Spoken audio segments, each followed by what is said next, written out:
The voyage started just like any other. The cargo ship SS Cotopaxi is making another journey to Havana, Cuba, to deliver coal. It's November 29, 1925. For Captain Meyer and his crew, leaving Charleston Port, South Carolina, it will be the last trip the ship ever makes. Its route ran through the Bermuda Triangle. 2 days into the trip, the Cotopaxi sent out a distress signal.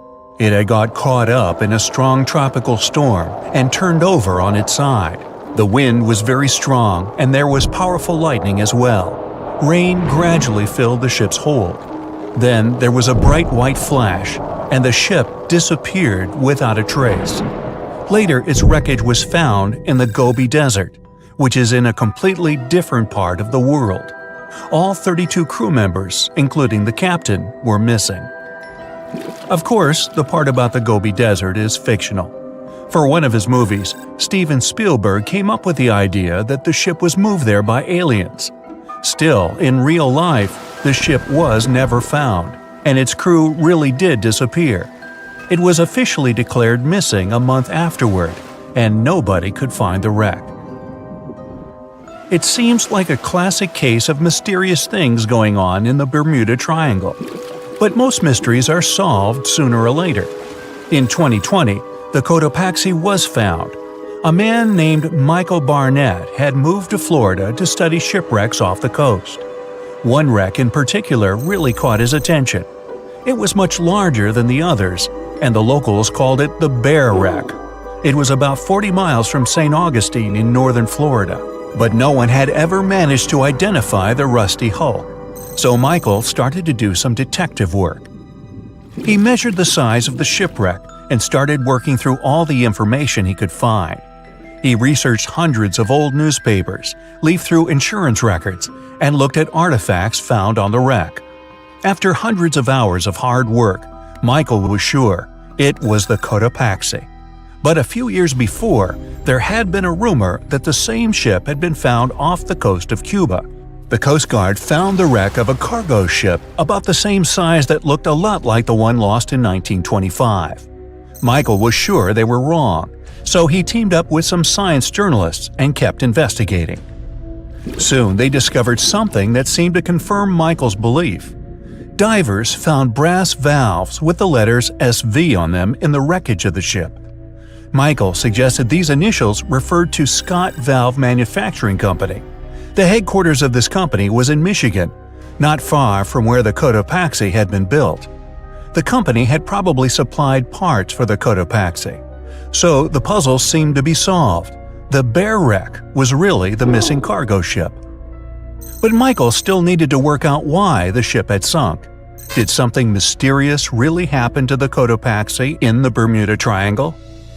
Later, Michael found the testimony of the ship's carpenter among some old papers. The carpenter claimed that the hatches covering the coal on the ship had been in a terrible condition before it sank. Repair work on the covers wasn't finished before the crew got the order to sail to Cuba. So if the hatch covers were still broken during the trip, water could have easily gotten on board. This water probably flooded the hold during the tropical storm. This was the real reason why the Cotopaxi went down. There was really nothing mysterious about it.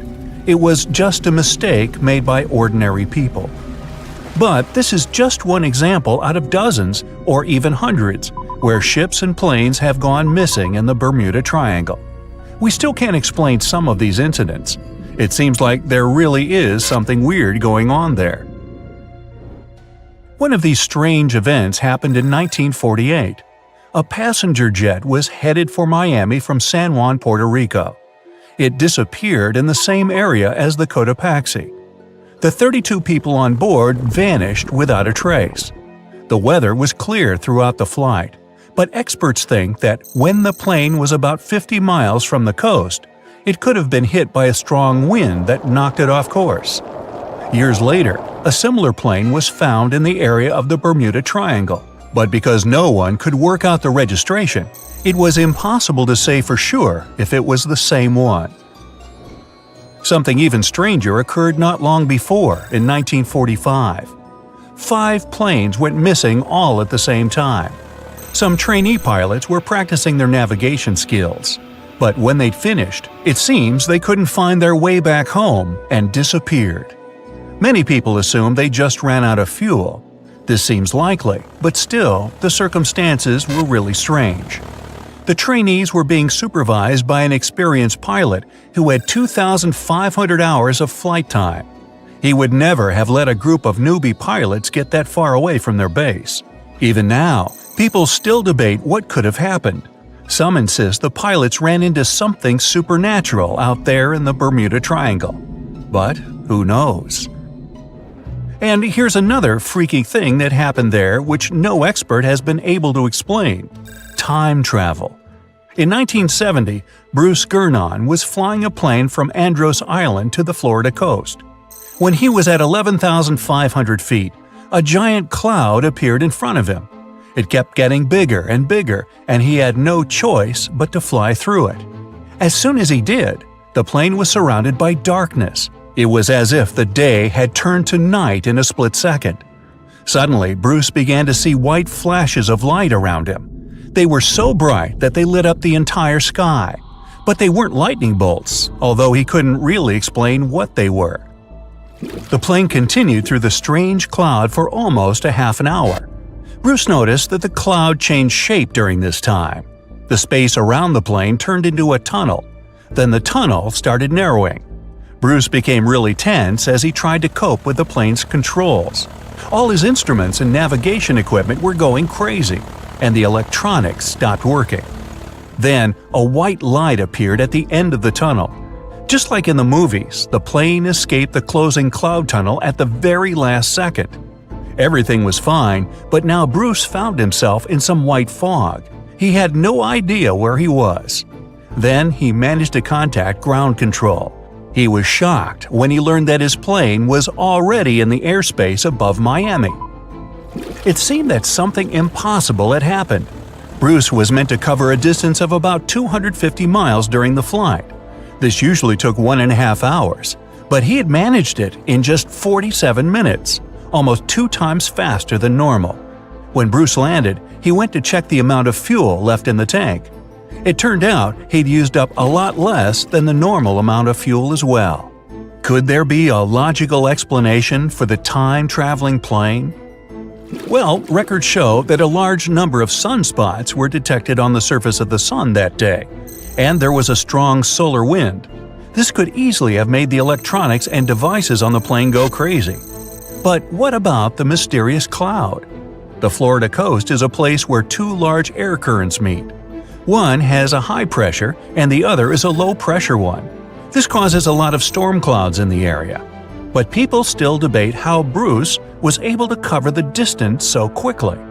Some people say that some kind of mysterious dark energy was involved. Others say it was a gravitational anomaly that curves space and time. Others think that Bruce is just a fraud. We still don't know the truth. So, is there really something supernatural about the Bermuda Triangle? Or is it all just coincidences and made-up stories?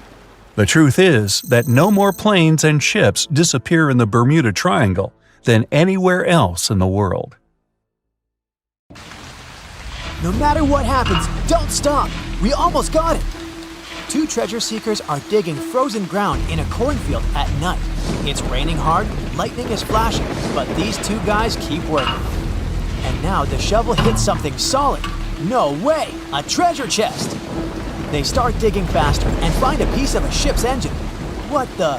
Far from the seas and lakes, somewhere under the fields of Kansas City, they found a giant sunken ship. How is this possible? Now you'll see. Some people spend their lives searching for shipwrecks with treasures underground. One of them is explorer David Hawley. He's been looking for such ships far from the seas, rivers, and oceans for many years. He does this because he likes the feeling of adventure. The holds of these ships may contain chests of gold, antiques, and artifacts. And you can get a lot of money for them. David says you don't have to go into the ocean to find a sunken ship. They may be lying in your backyard. But why do ships end up buried underground among fields, farms, and plains?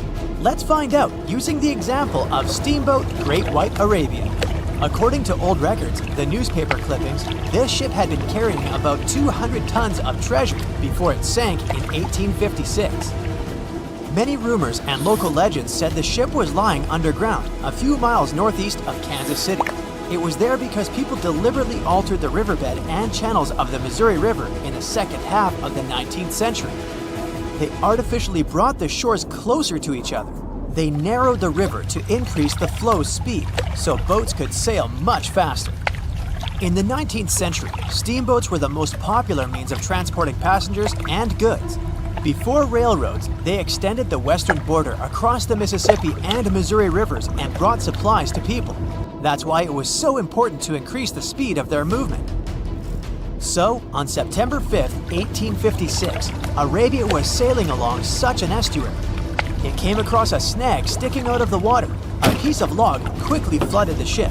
Fortunately, all passengers were evacuated. But the steamer and its precious cargo reached the silt bottom of the Missouri River in a few minutes. Several years had passed. Everyone forgot about the vessel.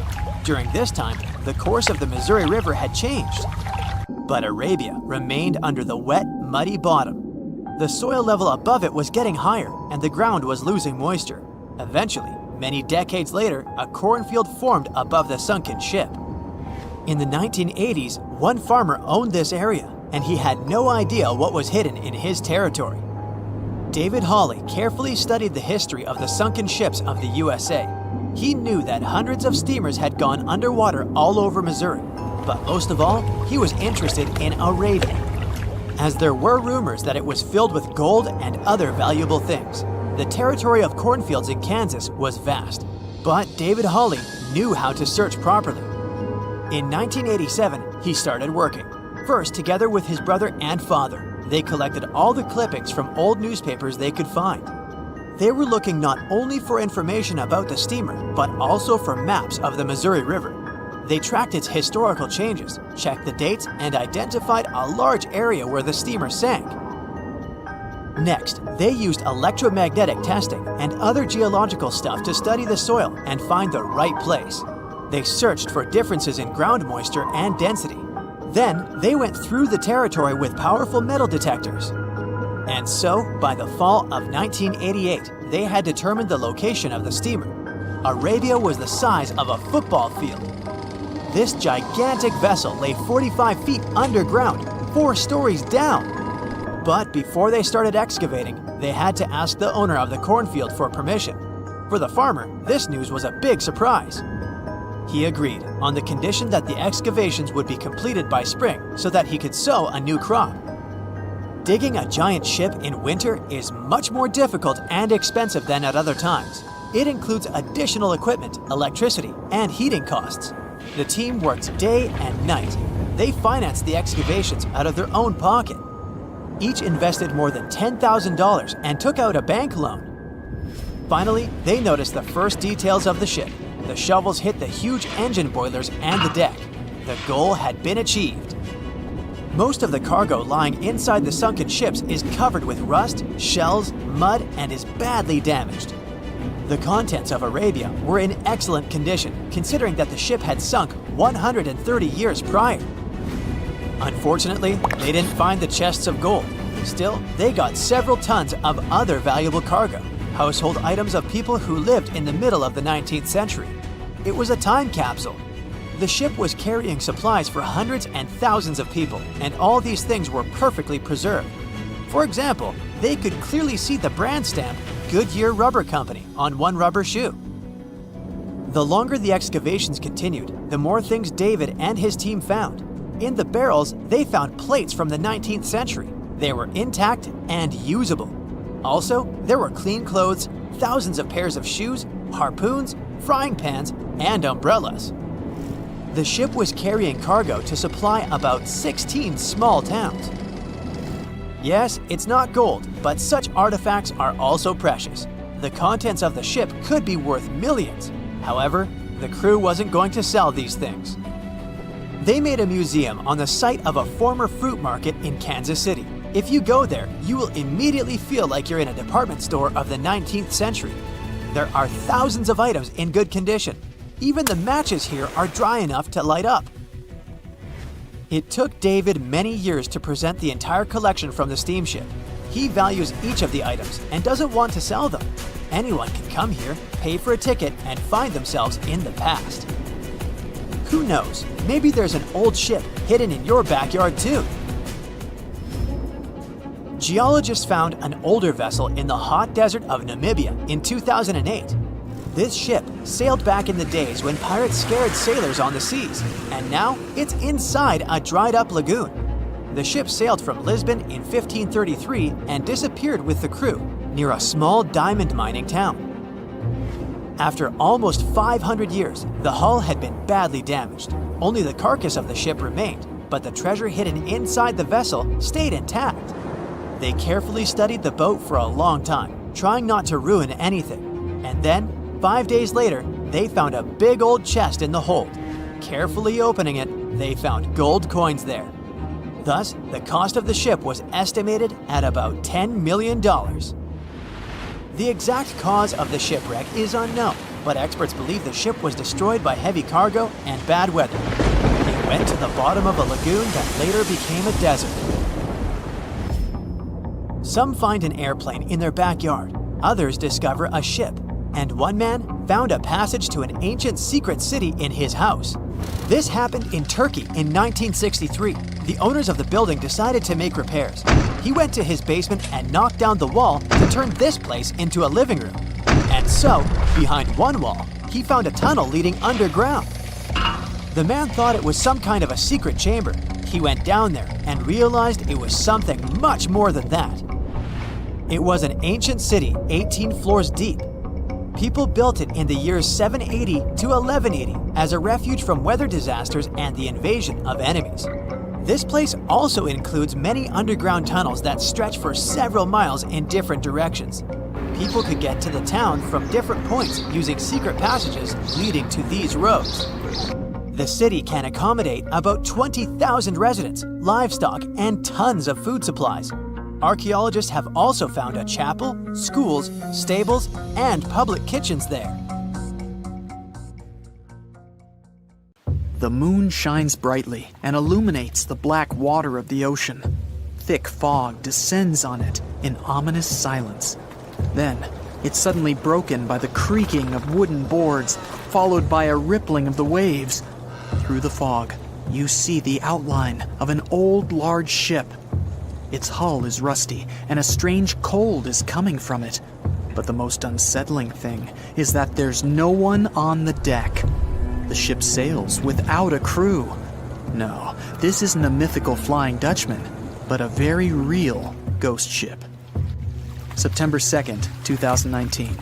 The British Royal Navy's ice patrol ship, called the HMS Protector, sails through the calm waters of the Atlantic Ocean. The time is 11 p.m. Some of the ship's crew are on deck, while others are sleeping in their cabins. The captain steers the ship and looks straight at the horizon. The sky is lit up by an orange twilight, and clouds float in the distance. Suddenly, against this beautiful landscape, one of the sailors notices the black silhouette of an unknown ship. The captain slows down and steers the ship a little closer to the mysterious vessel. This is an old cargo ship, 250 feet long. Attempts to contact the crew members lead to nothing. It seems the unknown boat is floating in the ocean by itself. There's no one on board, at least, no one alive. The deck of the ship creaks from rocking on the waves. The sun sinks below the horizon, and it gets dark. The ship looks terrifying. British sailors don't dare to climb on that strange deck. They take a photo, post it on the internet, and sail away. Many people on the internet will assume the sailors met a real ghost ship. 5 months later, we're in the village of Ballycotton in County Cork, Ireland. A local leaves the house early in the morning to go for a daily run. Music in his headphones, fresh cool air, and a scenic route are ideal conditions for a good workout. The jogger runs along the road on the coast of the Celtic Sea. There was a strong storm last night, and now the sea looks calm. The man runs along the top of a low cliff and notices a huge vessel. An old rusty cargo ship 250 feet long lies on the beach, right among the rocks. No people on board. It seems the ship has been here for ages, but the local is sure this vessel wasn't here yesterday. A little later, it turns out this is the same ship that the sailors from the HMS Protector saw 5 months ago, thousands of miles from this place. The cargo ship, called the Alta, was built in 1976. Nobody knows who used it all this time and for what purposes. It's only known that in 2017, the ship was purchased by a new owner and marked with the flag of Tanzania. It's important to say that almost all cargo ships are equipped with AIS, Automatic Identification System, which is needed to track ship movements in the ocean. Since 2015, something strange started happening with the Alta's AIS. The ship disappeared from the satellites, then reappeared again. Over the past few years, this ship had changed several names and flags. It's not surprising that its AIS shut off and turned on numerous times.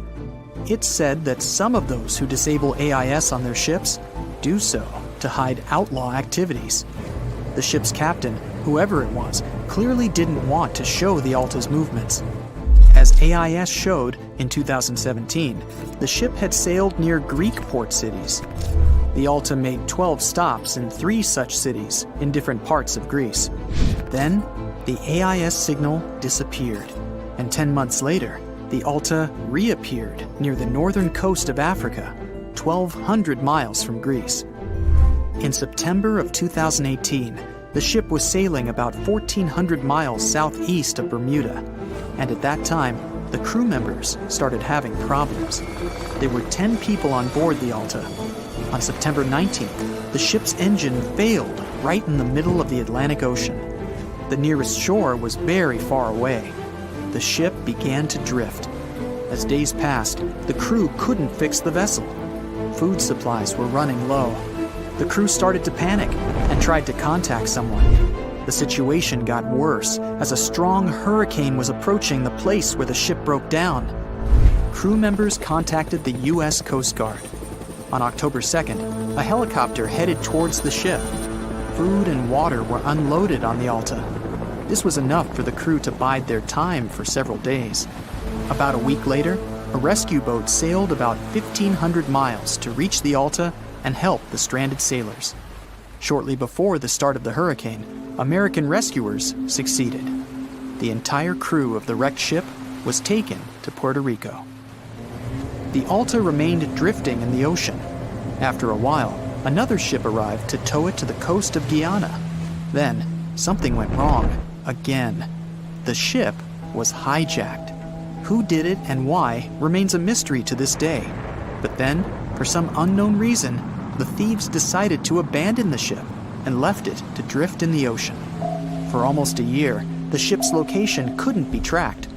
Then, in September 2019, the vessel was found by the British Royal Navy.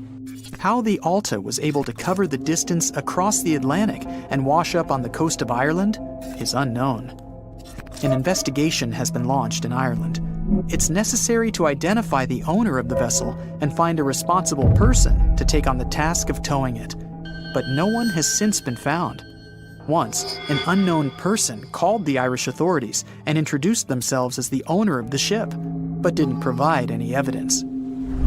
Several barrels of oil were found on board the Alta. To dismantle the ship, the Irish authorities will need to spend about 10 million euros. Local residents are annoyed by the wreck too. Corroding metal is bad for the environment, and kids have already snuck on board and posted a video on the internet from inside the abandoned ship. The further fate of the Alta remains unresolved. It's still lying there. That ship sailed in the ocean for just 2 years. Now imagine if some other managed to drift for 38. In all that time, no one could catch this ship, and people still seek it. That vessel is called the SS Baychimo. It was a merchant ship owned by a Canadian trading company. In 1931, the ship got stuck in ice off the coast of Alaska. A strong snowstorm began.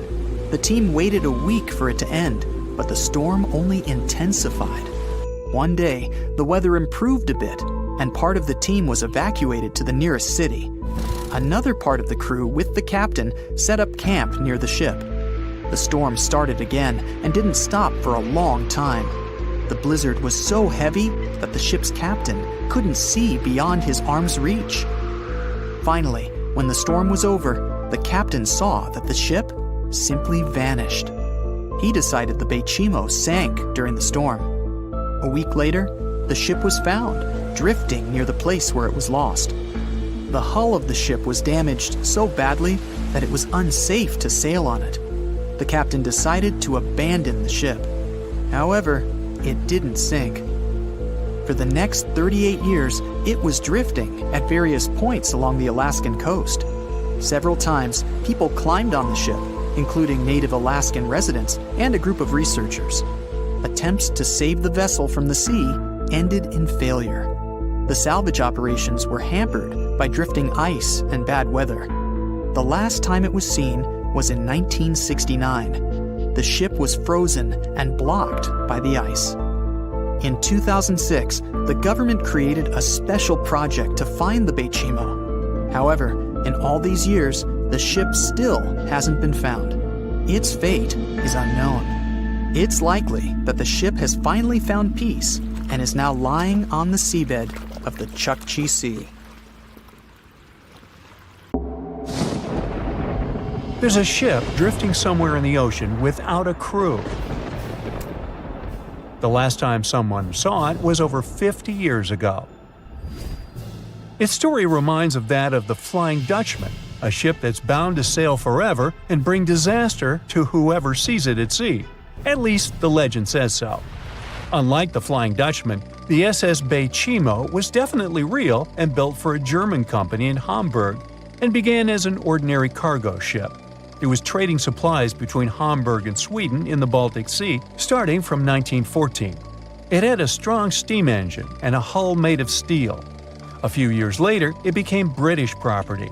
Then, in the 1920s, a Canadian company purchased it for around $18,000, a huge amount of money back then. The new owner, the Hudson's Bay Company, was actively using the ship for several years. They would often send it on voyages from its home port in Scotland to Siberia, Alaska, the Yukon, and the Northwest Territories. It also passed through the Panama Canal and even the Suez Canal, with fur pelts for sale on board. Sometimes it would also transport passengers. It had completed 9 successful voyages before this strip of good luck came to an end. Starting from the 1930s, SS Baychimo would have trouble with ice and storms. When it first got trapped in ice in October of 1931, some of the crew managed to escape to Alaska. 15 of 22 sailors decided to stay with their vessel and try to save it. They had furs and other valuable cargo worth around $58,000 aboard. The company sent them supplies to survive the winter. They set camp near the ship out of the hatches, tarpaulins, and other materials, and offloaded the cargo. At the end of November, a blizzard rushed through the area, and it seemed like it had taken the ship with it. The ice platform had survived, but the ship broke free. Some of the crew members were sure it had sunk. But soon after, they heard from one of the locals who had spotted their ship around 45 miles away from their camp. The crew moved on with their lives, and the ship started its journey as a runaway vessel. People would spot SS Baychimo once a year or so, all the way until 1965. It was mostly spotted off the coast of Alaska. A man going to Nome with his sled dog, along with prospectors, explorers, and treasure hunters, all claimed to have seen SS Baychimo. Someone tried to board it and take it to port, but ended up stranded on it for days because of horrible weather. Others got luckier and managed to take a whaleboat, some furniture, and other valuables from the vessel. Those who got close to the ship saw that it was damaged and missing the propeller. Still, it stayed afloat without a crew for at least 38 years and became the longest sailing ghost ship in history. In 2006, the Alaskan authorities started a project to solve the mystery of this ghost ship of the Arctic. and finally find SS Baychimo, either still above or below the water. So far, the project has not been a success. SS Baychimo remains one of the estimated 4,000 ships that have disappeared off Alaskan shores. If the legend of the 17th century isn't lying, this ghost ship could be sailing somewhere along the Flying Dutchman. It belonged to the Dutch East India Company. Its captain managed to do the impossible for that time and sailed from Holland to Indonesia in only 3 months. They said he was flying over the sea, and some evil tongues explained that he had made a deal with evil forces to achieve that. Once the ship was sailing back home, its captain and crew disappeared without a trace. There are many versions of what happened to it. One of the first ones said it had tried to enter port at the Cape of Good Hope, got in a terrible storm, and sank as there was no captain to save it. Another legend says the captain had refused to obey the skies to let the ship sink during the storm. A scary life form then struck the boat and the crew, and it was condemned to forever wander without rest. Many sailors claim to have spotted the wandering Dutchman. The Duke of York, who was to become King of England, mentioned having seen it in Australian waters. Right after spotting the ship, the man who saw it first fell from the top of the mast and didn't survive. There were more encounters with this legendary ship up to the middle of the 20th century. Ships would nearly collide with it as the Flying Dutchman jumped out of the blue. Scientists have a more logical explanation for this mystery: Fata Morgana, not to be confused with Hakuna Matata. Now, when you're out at sea on a hot day and the air is all wavy, it feels like when you look at the road on a scorching summer day. That's because of something called atmospheric refraction. When light passes through different layers of air with different temperatures and densities, it bends and twists. Sometimes, under certain conditions, this bending of light can create really bizarre optical illusions over the ocean, like sightings of the Flying Dutchman. The Fata Morgana phenomenon can make distant objects appear distorted, stretched, or even lifted above the horizon. So you can see a ship far away, but because of the way the light is bending, it will look like it's floating above the water or even disappearing and reappearing. A Fata Morgana is most commonly seen in polar regions, especially over large sheets of ice that have a uniform low temperature. But you can see it anywhere, even in deserts and over lakes on hot days. The first stories about ghost ships go all the way back to ancient Greek and Roman mythology. One of the most famous ghost ships in history is the Mary Celeste. This brigantine was traveling from New York City to Genoa and was fully stocked with provisions, but missing a crew when it was discovered in the Atlantic Ocean in 1872. The crew's personal belongings were also there, completely undisturbed.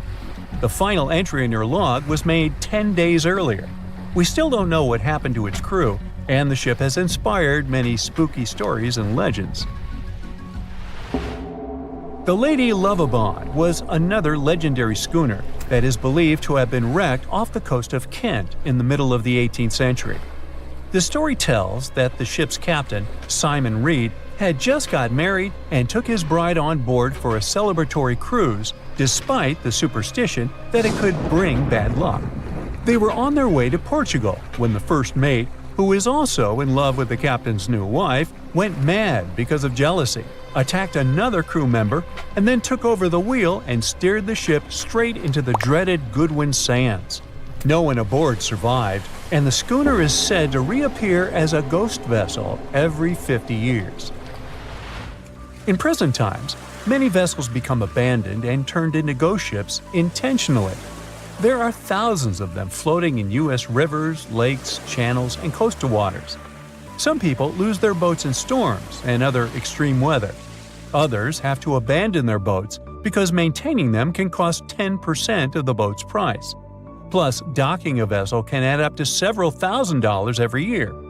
Most boats have been made of fiberglass, so an owner can't just recycle them as scrap metal. So, once they want to get rid of it, they often tie it to a dock and sneak away, or leave it floating far away from the shore, or just try to sink it. When ghost ships sink in shallow waters, they can cause damage to coral reefs, mangroves, marshlands, oyster habitats, and wetlands.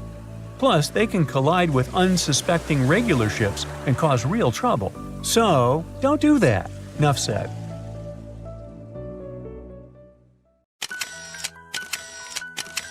At the beginning of the 20th century, somewhere off the coast of West Africa, a German steamship was leaving the port. Suddenly, the weather got worse, and the vessel entered a thick fog. The sailors ran aground on a sandbank close to the shore. Luckily, no one was hurt, and they were even able to save their precious cargo. But the ship was stuck in the sand for good. And it was not alone there. Nearly the entire length of the western coast of Namibia is called Skeleton Coast. If the name sounds scary, that's because it is.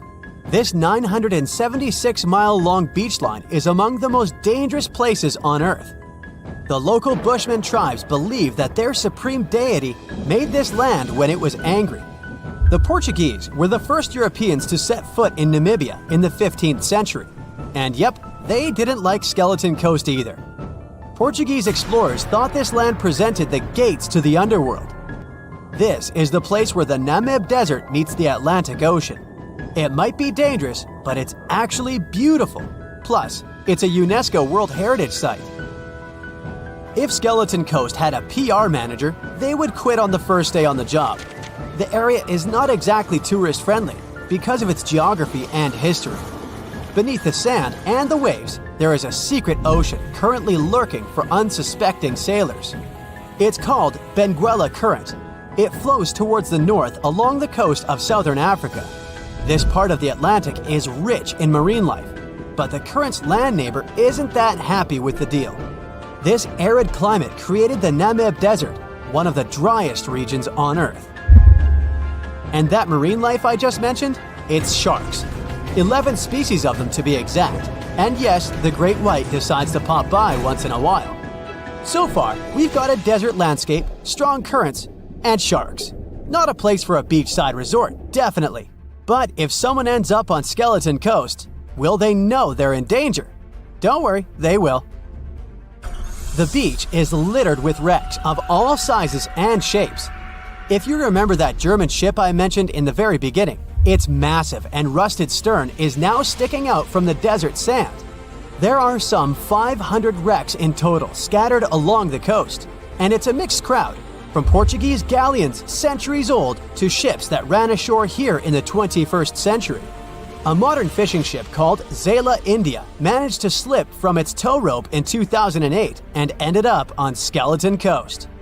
Okay, it didn't escape on its own, it had some help from the elements. But it's better to be a tourist attraction on a beach than to be broken up for scrap. That's where the trawler was originally going, poor thing. Skeleton Coast's most famous inhabitant, to call it such a place, is the wreck of the Dunedin Star. The British cargo liner ran aground here in 1942. The massive rescue operation that followed reveals why it's so dangerous for sailors to end up here. The rescuers managed to save all of the crew and passengers, but at a heavy price. An aircraft and a tugboat were lost in the process. It took the last of the rescuers a full 2 months to return home to Cape Town. Why, you might wonder? One look at the map of the region reveals the reason. It's an endless sea of yellow, which is the sand. There are so few roads here, so Skeleton Coast is hard to reach by land. There are also legal obstacles. You need a special permit to drive into the area. But the skeletons in the name of the area don't only refer to ships, they also stand for animal bones. Most of these belong to whales and seals. Many animals have adapted to the area, so lions and hyenas roam the coastline in search of a meal. Yeah, now there are hungry lions as well, as if those sharks weren't enough. Other animals with a temporary residence on Skeleton Coast include elephants, cheetahs, leopards, and giraffes. In 1971, the Namibian authorities established a national park here, but except for surfers, after an adrenaline rush, they don't get many visitors. You can understand why. The Namib Desert is the oldest desert in the world, and it's not very tourist-friendly either. Those who travel to the region should pack sunscreen and a warm winter jacket. A weird combo, right? Well, not so much when you think that during the day, temperatures soar over 110 degrees Fahrenheit. At night, the air temperature drops below freezing. What a climate roller coaster! And that's not the final danger. Yep, there's more. Remember how that German ship got lost in thick fog? Yeah, it wasn't a one-off event. Because of the region's climate, fog shows up frequently.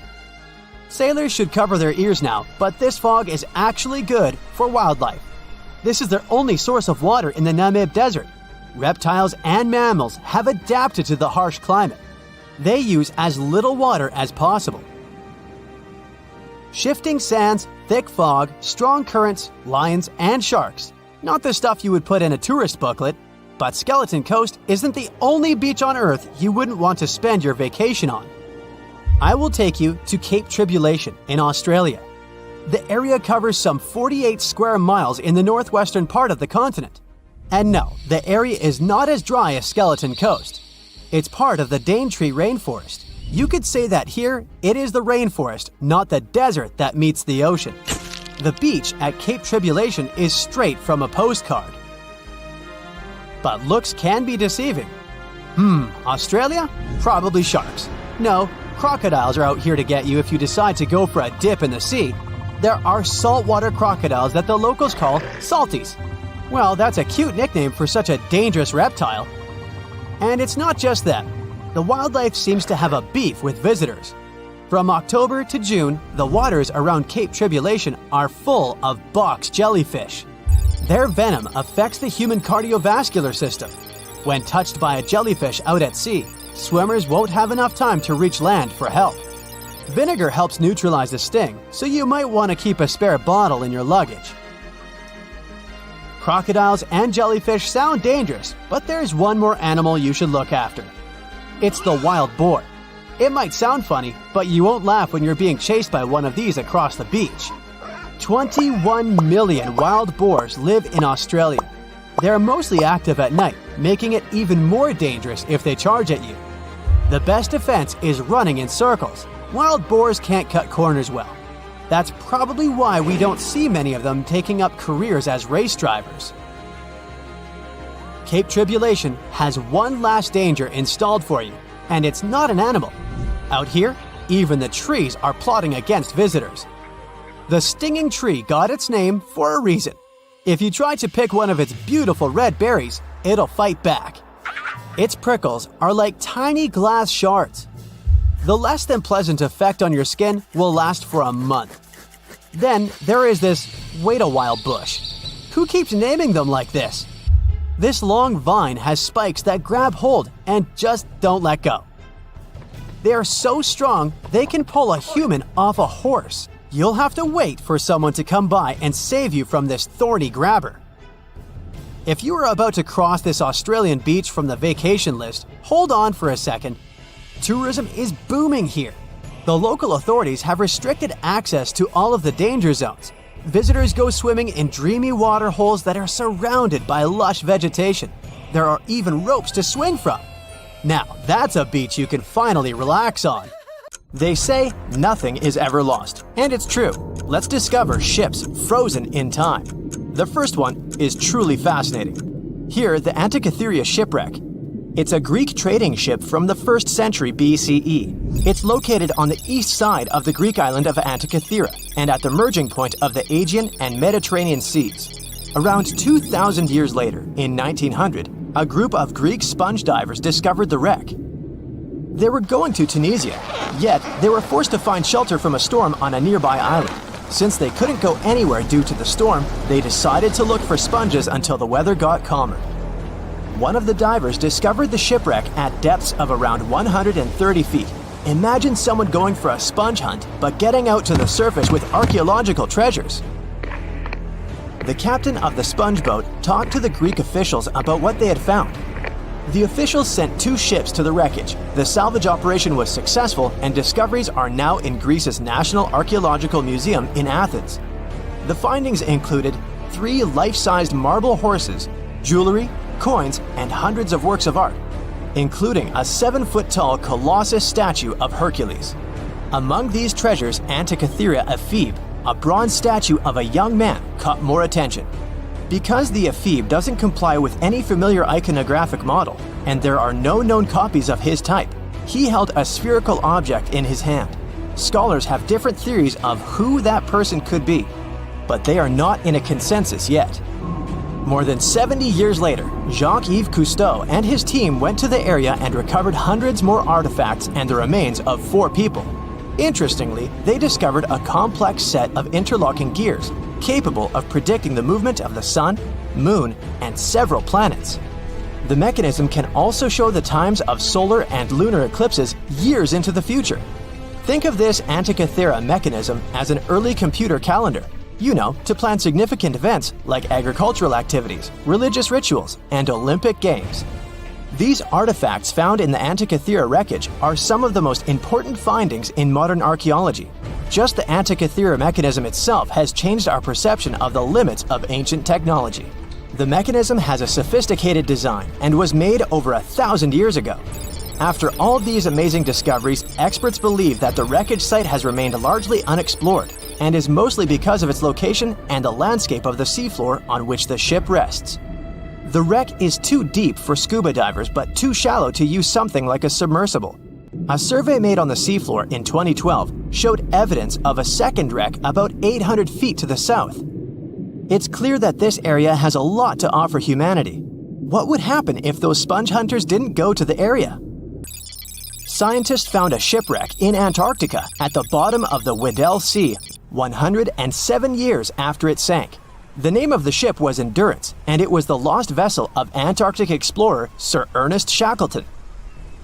Scientists who laid eyes on it decades later say it is among the greatest undiscovered shipwrecks ever. That is why they filmed the whole discovery. The video shows the remains of the Endurance and proves it is still in remarkable condition. It has been sitting in 10,000 feet of water for over a century, yet it looks like it sank very recently. So the story goes like this. The ship was crushed by ice and sank in 1915. Shackleton and his crewmates had to escape by themselves in small lifeboats. From then on, it was all about survival. Shackleton imagined to get his crew to safety. Then, the ship sank. Yes, this is a pretty impressive story. But why did scientists prize this ship? Firstly, Shackleton's Imperial Trans-Antarctic Expedition sailed to make the first land crossing of Antarctica. Yes, the crew was trapped in ice, but the intention was important. Secondly, it's about the challenge itself of finding the shipwreck. The Weddell Sea is almost always covered in thick sea ice. The same ice that made the Endurance sink. Getting near the presumed sinking location is super hard, let alone being able to conduct research. Experts of the modern expedition team foresaw the time when the lowest extent of Antarctic sea ice would come using satellite images. They realized that the weather was in their favor to start an expedition. Dr. John Shears said that they have successfully completed the world's most difficult shipwreck search, fighting against constantly shifting sea ice, blizzards, and temperatures decreasing to negative 0.4 degrees Fahrenheit. Yeesh, I can't imagine the worst conditions in Antarctica if these conditions are in their favor. Lastly, look at this. It's timbers. They're very much intact. Plus, you can read the ship's name. It's still visible. Marine archaeologist Menson Bound says that this is the finest wooden shipwreck he has ever discovered. He has 50 years of career experience, so I believe the guy. So how come the wood is not rotten? Dr. Michelle Taylor, a deep-sea polar biologist, said that there has been little wood deterioration because the wood-munching animals are not in this forest-free region of Antarctica. Workers of a coal mine in East Serbia discovered 3 shipwrecks that had been there for at least 1,300 years. The largest shipwreck is an ancient Roman fleet. It's around 50 feet long with a flat bottom. It's estimated that the ship could carry a crew of 30 to 35 people. Looking at its hull, you can see the marks of repairs. Wow, this one had a lengthy career. It gives us insight into more than 1,000 years ago. The 2 smaller vessels, on the other hand, match descriptions of boats used by Slavic groups to attack the Roman frontier. These 2 have been discovered under mud and clay in an ancient riverbed. Apparently, in those times, there was a Roman base in a place called Viminacium City. Interestingly, Viminacium was a provincial capital with an estimated 40,000 inhabitants in the 4th century CE. For comparison, it was even larger than Pompeii. The Kostelach coal mine is a center of hidden gems. Archaeologists had found evidence of ancient human and animal activity here before. For instance, in 2012, experts found bones of at least 5 woolly mammoths, which went extinct about 10,000 years ago. Canadian archaeologists found a ship 150 years after it went missing in the Canadian Arctic waters. This merchant ship is called HMS Investigator. It was purchased in 1848 to search for the explorer Sir John Franklin's ship that got lost in the Northwest Passage expedition. So, HMS Investigator left Britain in 1850 for this rescue operation. The expedition crew, captained by Robert McClure, sailed the Investigator into the water. He realized that he was in the final leg of the Northwest Passage, the sea route across North America. But before he could sail into the Beaufort Sea, the 122-ton ship itself got stuck in the thick ice. The crew spent the winter over the Prince of Wales Strait. The following summer, McClure tried again to sail to the end of the passage, but the ice blocked his way once more. Here, too, the crew was forced to leave the ship. He steered the crew into the Bay of Mercy. There, they were to remain until 1853, when the crew of the HMS Resolute rescued them. Imagine a crew of 60 people who had to spend 3 winters in the Arctic without even knowing if they would survive. Later on, the ship was found sitting upright in about 36 feet of water. It was in very good condition. Arctic water has prevented the outer deck of the vessel from deteriorating quickly. The outline of the ship and its timber can be clearly seen.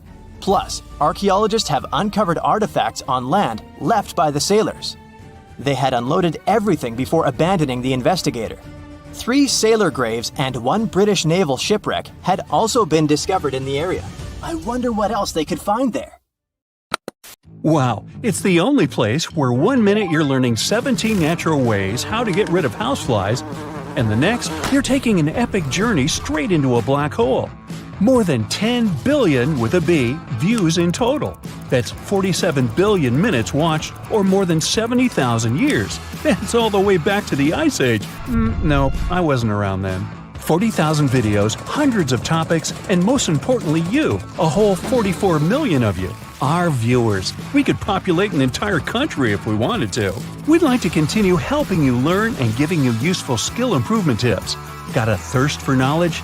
We've prepared 4 masterclasses on creating a 2D character animation from scratch, 10 hours of video lessons, practical tasks using professional software, and additional materials that you can use with your own projects.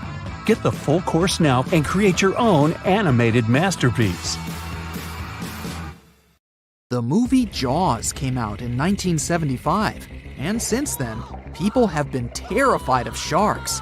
Some people fear seeing a great white's head come out of their showers, not to mention the fear of running into one at your local pool. Of course, none of this is actually possible, but some other scary shark stuff is. Like, yes, sharks can attack boats. They probably won't sink one. It depends on the size of the shark and the size of the boat. Today, we're diving deep into the facts and myths about the sea's biggest predator. It was the year 1953. On a typical July morning, 2 fishers set out on their daily lobster harvest. They took their white-hulled dory out to sea off the coast of Cape Breton Island in Nova Scotia, Canada. Since it was the lobster season, the sea was dotted with several dories spread out across the water. But that day, something strange happened. As soon as they put the dory at sea, they noticed a large dorsal fin chasing after their boat. They were surprised to see that the shark would follow their boat's every move. For an entire week, they took out their white dory from the harbor, and the shark followed them around. Until one morning, as the men were alone at sea, the shark charged at full speed at the boat and smashed a 7-inch hole in its bottom. The boat turned over, and both men fell into the water. The shark didn't come after the men, though. Instead, it swam away and disappeared for good. To clarify, a dory is a small, fragile boat usually measuring 16 to 23 feet long. So how long did that shark need to be in order to sink it? Well, as soon as the boat was retrieved from the ocean, researchers found something interesting. One of the shark's teeth was found stuck in the hull. According to Harvard experts that analyzed the tooth, it most certainly belonged to a 12-foot white shark, that weighed around 1,200 pounds. One thing intrigues scientists a whole lot. The great white didn't seem to be interested in the man aboard, but rather in the boat itself. The question is, why? Some people suppose that this great white followed the dory around because it was white, and the animal probably thought it was some big white mammal. It's not the first boat a shark has attacked. You see, sharks don't attempt to sink boats because they're mean and evil. Rather, it's due to murky waters and hard materials that make them mistake inanimate objects for their usual lunch menu. But that's not what we've learned from popular culture. In Jaws, the protagonist shark managed to poke several holes in the orca as it rammed the boat. The orca was a Nova Scotia-style fishing boat, made out of wood planks. It wasn't a huge boat, so it seemed plausible that a great white could ram it. But, according to Mythbusters, that's very far from the truth. A great white swimming at its maximum speed wouldn't be able to take down a medium-sized fishing vessel. The same goes for bigger boats. Some bull sharks or great whites can turn over smaller vessels though, like kayaks or small boats. If this happens, it's most likely because they think it's a sea mammal and nudge it before taking the first bite. No scientist can say for sure why they do this, only that it's usually a misunderstanding on behalf of the animal. The Shark Research Committee, a nonprofit scientific research organization, has documented a lot of shark attacks on inanimate objects and is trying to answer that question more thoroughly. So far, they've observed several attacks on objects such as crab trap buoys and inflatable float bags. The website has also registered 2 famous attacks on boats. The first one happened in 1959, and a shark left a tooth on the hull of a boat. Researchers later identified it as belonging to a 12-foot great white. The report of the other attack, which happened in 1989, claims that a boat was circled by a great white before the animal swam at the vessel at full speed and hit the boat several times. Of course, those who suffer the most from shark attacks and encounters aren't boats, it's surfers. As far as we know, surfers look like giant wobbly seals from the shark's perspective. According to the Shark Research Committee, there have been 41 confirmed shark attacks on surfers on the west coast of North America over the course of the last century. So, should we be so afraid of sharks after all? Let's learn more about these magnificent sea creatures. Off the top of your head, how many shark species can you name? 4, 8, 10? Well, there are over 500 species of sharks swimming in the ocean. They vary from tiny specimens, about the size of a human hand, to up to 39-foot-long creatures. The largest species of shark are actually not great whites, but whale sharks. And even those are small compared to the great megalodon. This ancient creature that lived around 20 million years ago reached an unimaginable length of 60 feet. By comparison, that's the same as 2 to 3 buses placed one after another. I wouldn't swim in megalodon-infested waters even if you dared me, that's for sure. We know that sharks are very good hunters, but why is that so? Their bodies seem to have been strategically built for speed. Instead of having a bone skeleton, like us humans, sharks have a cartilage skeleton, which makes them much lighter and also super fast swimmers. Each species of shark hunts depending on its nutritional needs. So, shark species that grow to an average of 3 feet have a diet based on fish. The ones that grow bigger start feeding off of bigger sea animals, such as sea lions and seals. Throughout their lives, some species of shark can shed over 30,000 teeth. Unlike humans, who are born with a set number of teeth in their jaws, sharks have an apparently limitless supply. In their defense, they do lose teeth pretty easily, as they can easily get stuck in their prey, for example. They also have multiple rows of teeth. The jaws of a great white can contain up to 7 rows of teeth, and can grow to be more than 6 inches long. And since we're speaking of great whites, the most feared shark species roaming the oceans, this is Ray. Ray is an adult white shark. He can swim up to 50 miles a day. so he needs a lot of fat in order to keep his body functioning.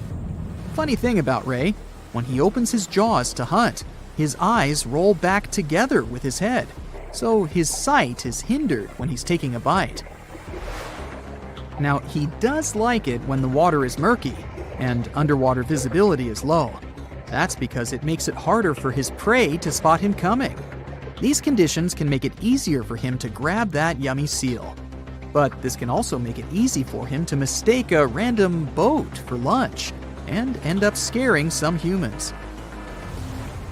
Some Hollywood movies love to portray sharks as having superpowers. Although they're not innately cruel, one species of shark does have something that can be considered bizarre. Hammerhead sharks, one of the most dangerous species of sharks, have a sort of sixth sense. Inside their heads, they have electroreceptor organs called ampullae of Lorenzini. These organs allow sharks to detect the electromagnetic fields of all living things in the ocean. This ups their hunting abilities to another level. They can even find prey hidden in the sand because they sense its electromagnetic field. You should know one thing. If a shark lives in a balanced ecosystem, it won't feel the need to attack unknown things. These animals are curious, though, so maybe we should cut them some slack when they bite a piece off a random boat. As an experienced sailor and the first man to ever sail non-stop on his own around North and South America, Matt Rutherford has seen a lot during his voyages. But what he saw in 2013 while sailing through the waters of the Atlantic with his colleague surely stands out. Some 800 miles off the coast of Bermuda, not far away from the famous Bermuda Triangle, they noticed a boat that seemed to be moving by itself. The sails weren't up and the motor wasn't running. The sailors decided to check if there was someone who needed their help aboard, so they moved closer to the mysterious ship. Once they got there, things only got weirder, as they realized there wasn't a living soul aboard. Rutherford started filming to document their discovery. The boat looked so awfully abandoned that they expected to find some pretty scary things in there. But it didn't stop Rutherford from searching the vessel. The boat, which turned out to be named Wolfhound, looked like an upscale one, probably costing hundreds of thousands of dollars. It was pretty weird to find it floating by itself in the middle of the ocean. It seemed like whoever abandoned it was leaving in a rush. There were clothes and other personal belongings all over the main cabin. Some parts of the ceiling had fallen and some drawers had popped open. The brave sailors decided to tow the ghost ship back to Bermuda. It wasn't easy because Wolfhound was bigger and heavier than their boat. After days at sea, the crew was running low on fuel and asked a passing freighter to stop and give them some gas. They kept pulling Wolfhound until the tow line got wrapped around the rudder and they realized they could get stranded in the Bermuda Triangle. So they had to abandon the ship. What really happened and how Wolfhound ended up in the middle of the ocean will probably remain a mystery. Rumor has it that it belonged to a member of the Royal Irish Yacht Club. The ship was going on its first voyage from Connecticut to Bermuda and then Antigua. It got in a terrible storm around 400 miles away from Delaware. The winds were so strong that the yacht suffered 2 knockdowns. A Greek cargo ship rescued the crew. They left the ship with an emergency beacon on. The rescued crew members shared that they saw the ship sink, which only adds more questions to the story. How did it get back to the surface? Does the Bermuda Triangle have anything to do with that? Christopher Columbus himself reported some unusual compass activity going on in this mysterious area while he was on his way to the New World. Despite the stories of more than 50 ships and 20 planes disappearing in the area, it remains one of the most heavily traveled shipping routes in the world. Some skeptics believe that this fact solves the Bermuda Triangle mystery. It could make sense because the busier the area, the more accidents happen there.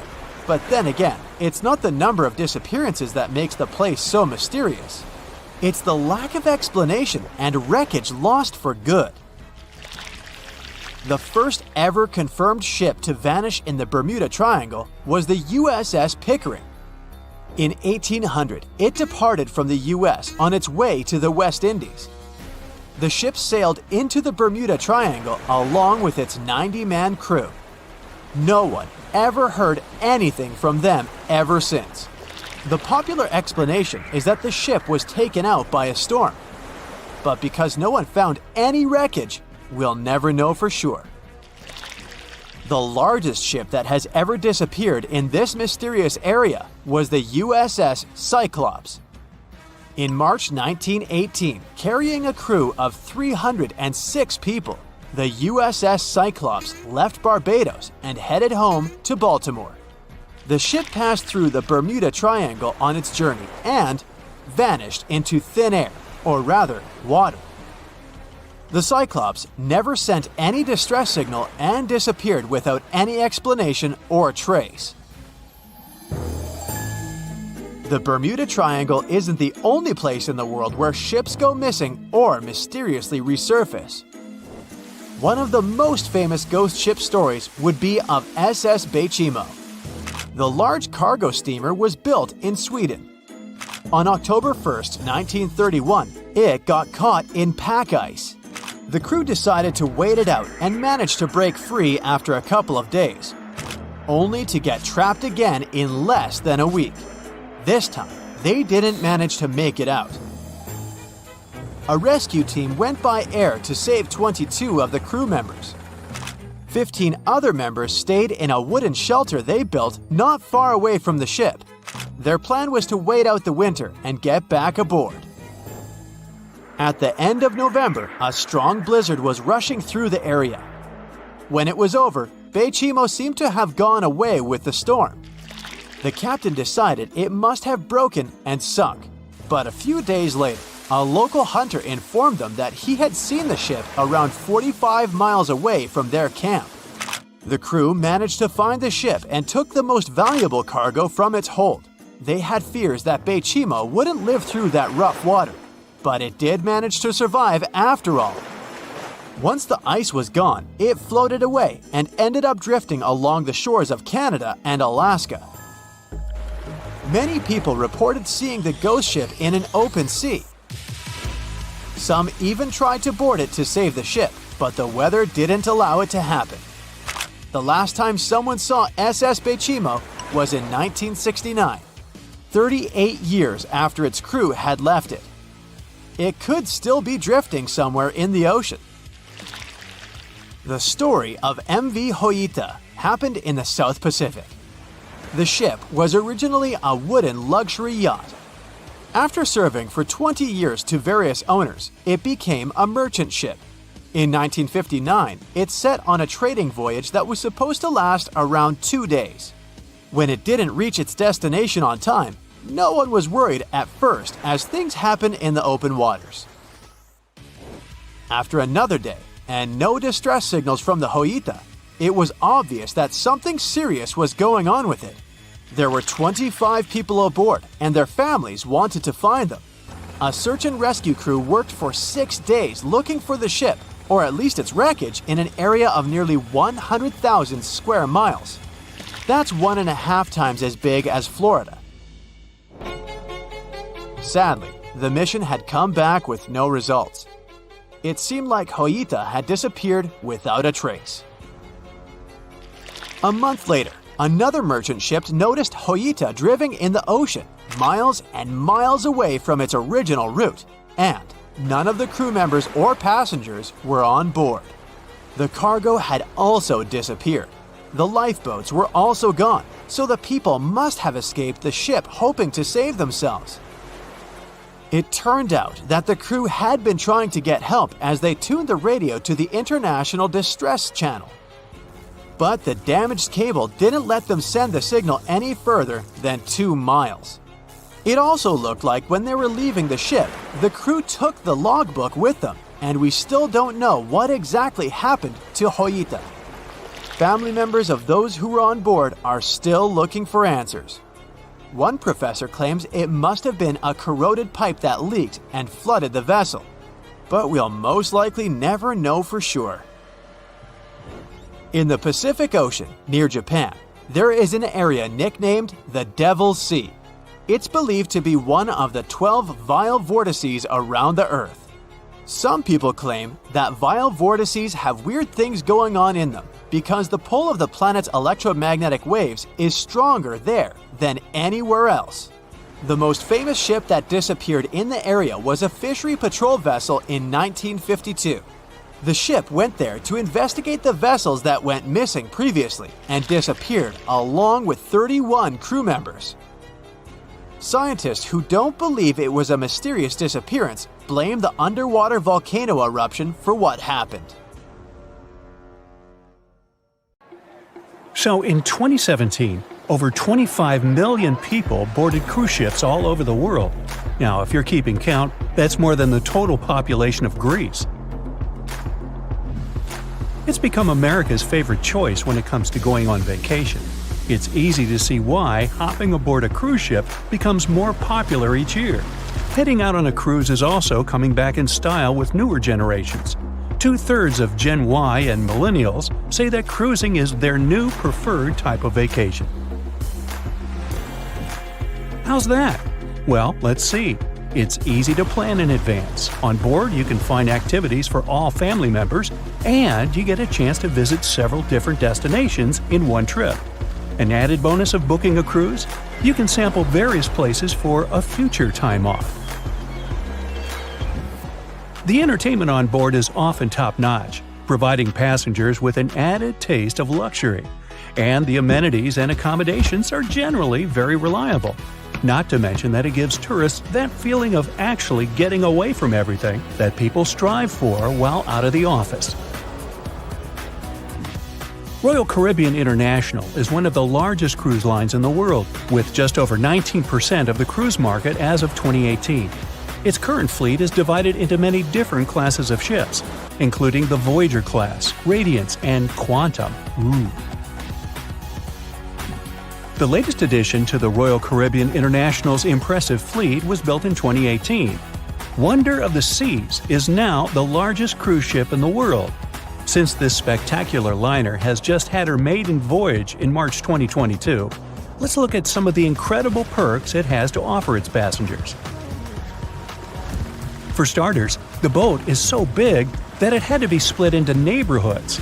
Well, it figures since Wonder of the Seas can accommodate almost 7,000 passengers. Fond of New York? Well, no worries. Wonder of the Seas has a central park of its own, with an estimated 10,000 plants to check out. The ship's central park is a feature of all Oasis-class ships, being one of the so-called neighborhoods. Let's look at some other areas, shall we? Like this boardwalk, a place that includes an arcade, a candy store, and a sports bar. It's best suited for long walks. There's a pool and sports zone on Wonder of the Sea. These areas feature the ship's numerous pools and hot tubs. There are many activities to check out on the sports court. Then there's the Royal Promenade, or Promenade if you prefer. That's the main road on Wonder of the Seas, with bars, lounges, and places to grab a cup of coffee, or a luxurious latte. The entertainment neighborhood is the focal point for leisure activities on the ship. Here, guests can find a comedy club, an ice skating rink, and even a theater.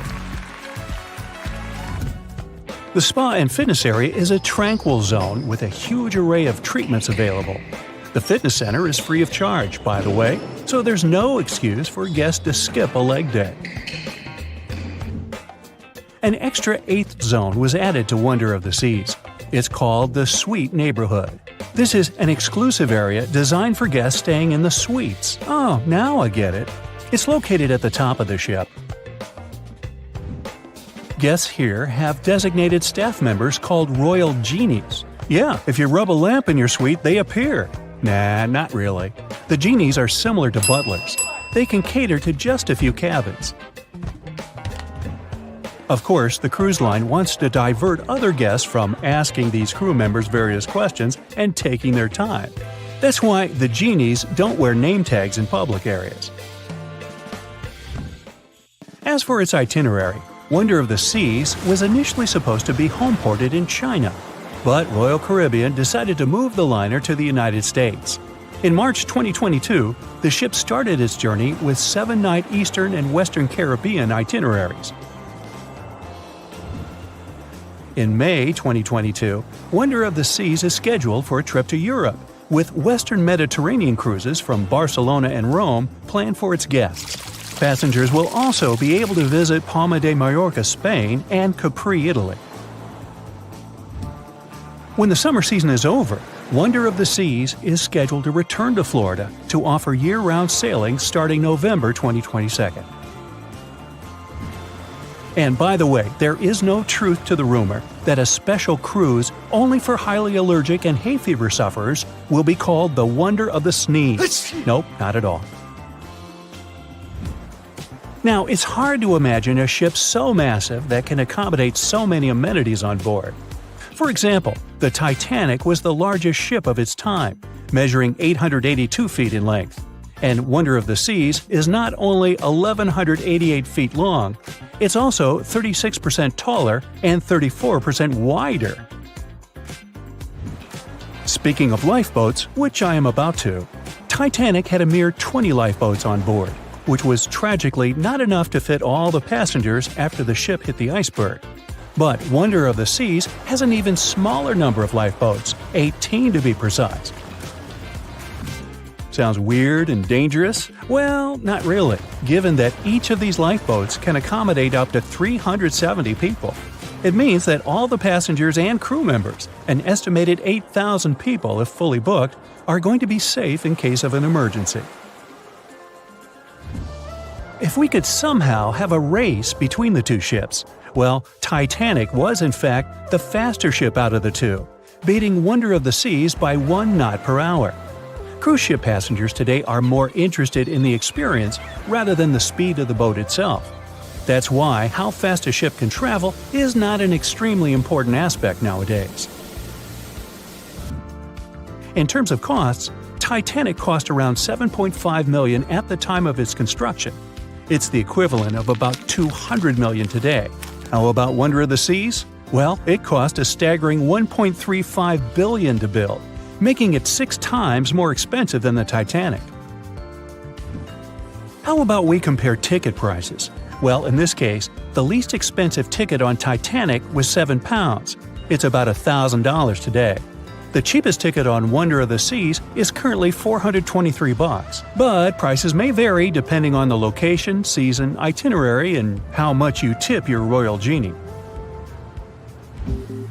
And I know you were going to ask, how about icebergs? Well, Titanic steamed in the frigid North Atlantic, where you had to be on the lookout for those. Wonder of the Seas will be cruising the balmy Caribbean, where the worst thing you can hit on is 17 and blackjack. Oops, busted. Anyway, set side by side with its other sisters from the Royal Caribbean fleet, Wonder of the Seas is equally as impressive. The company's earliest ships could host about 2,500 people. This included passengers and the staff. Such ships were Splendor of the Seas, Legend of the Seas, and the smallest of them all, Thumbelina of the Seas. No, wait, that should be Empress of the Seas. Oops, my bad. The largest ships in the company's fleet can now house about 9,000 people altogether. That's almost 3 times the size and capacity of the earlier liners. Wonder of the Seas is one of them, as well as Harmony of the Seas and Symphony of the Seas. Are you seeing a pattern here? Yep, if you ever encounter a ship with Of the Seas in its name, it's safe to assume it belongs to Royal Caribbean. But if it's a can of tuna, it might actually be Chicken of the Sea. Hey, I like tuna. Now, choosing between cruise ships based on their size is like wondering if you should visit your local museum or the Louvre in Paris. It all depends on your preferences. Some families prefer small settings. Others are fan of large spaces that can provide everything they need. Historically, it's equally as exciting how far we've come in terms of maritime transportation. The SS Royal William, for example, was the first boat to ever make a transatlantic voyage almost entirely steam-powered in 1833. And it was a mere 160 feet long and could house roughly 155 passengers. And if the seas were calm, then they were housed less roughly. Similarly, the first modern megaship in the world was the MS Sovereign of the Seas. Launched in 1987, it was only 888 feet long and could carry a little under 3,000 passengers. Size and capacity are not the single improvements added to newer cruise ships out there. Recent technological developments in artificial intelligence and facial recognition have allowed cruise operators to ensure faster, smoother boarding for passengers. If, in the past, it took from 60 to 90 minutes for all passengers to board a ship, nowadays, cruise ship operators manage to get people comfortably settled in less than 15 minutes. Now, I'm sure you're already eager to book a ticket, but let's look into some of the more interesting activities you can try on board Wonder of the Seas. This way, you'll know what you're getting yourself into. All Royal Caribbean ships have loads of artworks available for their guests to enjoy. But Wonder of the Seas goes above and beyond, even featuring statues of astronauts in key locations around the ship. You'll find the first astronaut looking through the glass at the promenade, while a second one is busy rock climbing at the boardwalk. The third and last astronaut is more of a movie fan. This statue can be found near the movie screen sitting area. Going astronaut sightseeing is proving to be quite the experience among guests. In the areas with no access to sunlight, Wonder of the Seas features virtual balconies. In case of bad weather, guests can still have a feeling of the outdoors, but without having to hide from wind or rain.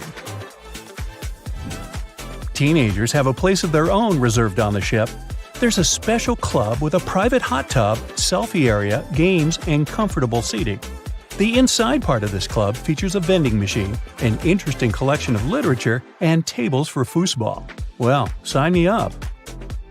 April 1912 marked one of the most terrible tragedies in the history of the world.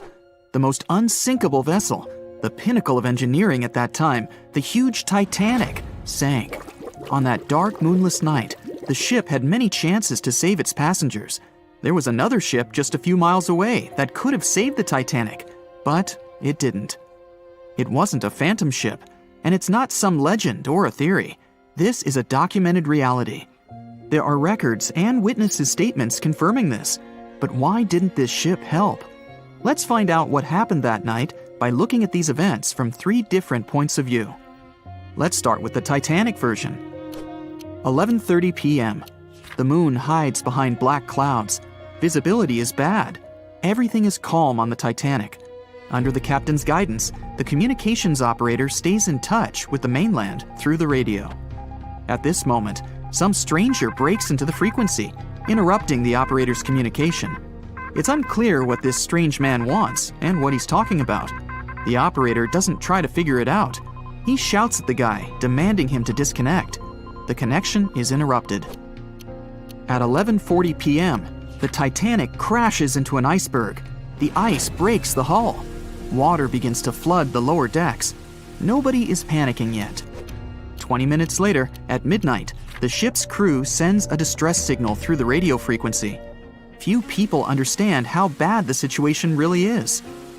After 20 minutes, at 12:20 a.m., they start lowering lifeboats with passengers. At 12:25 a.m., they receive a response to the distress signal. This is RMS Carpathia. Their captain reports they're already sailing at maximum speed towards the Titanic. But the problem is that the crash site is 58 miles away. This means Carpathia will only be here in 4 hours. At 12:45 a.m., the sinking ship's crew release rockets into the air. These flares are one of the main reasons for the terrible fate of many passengers, but more on that later. 90 minutes later, the Titanic's deck breaks and the ship dives underwater. At 4:10 a.m., the Carpathia finally arrives at the shipwreck location. The crew members make heroic efforts to save all the people, They take 705 survivors on board. At this moment, another ship appears. It's SS Californian.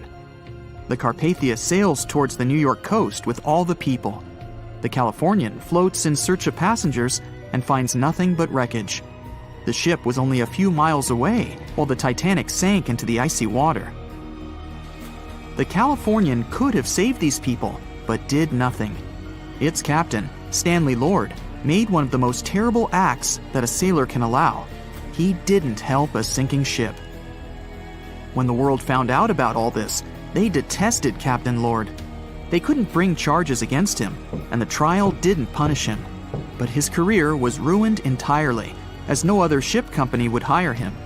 Despite this, he never confessed he had been guilty. Before he passed away, the captain said it hadn't been his fault.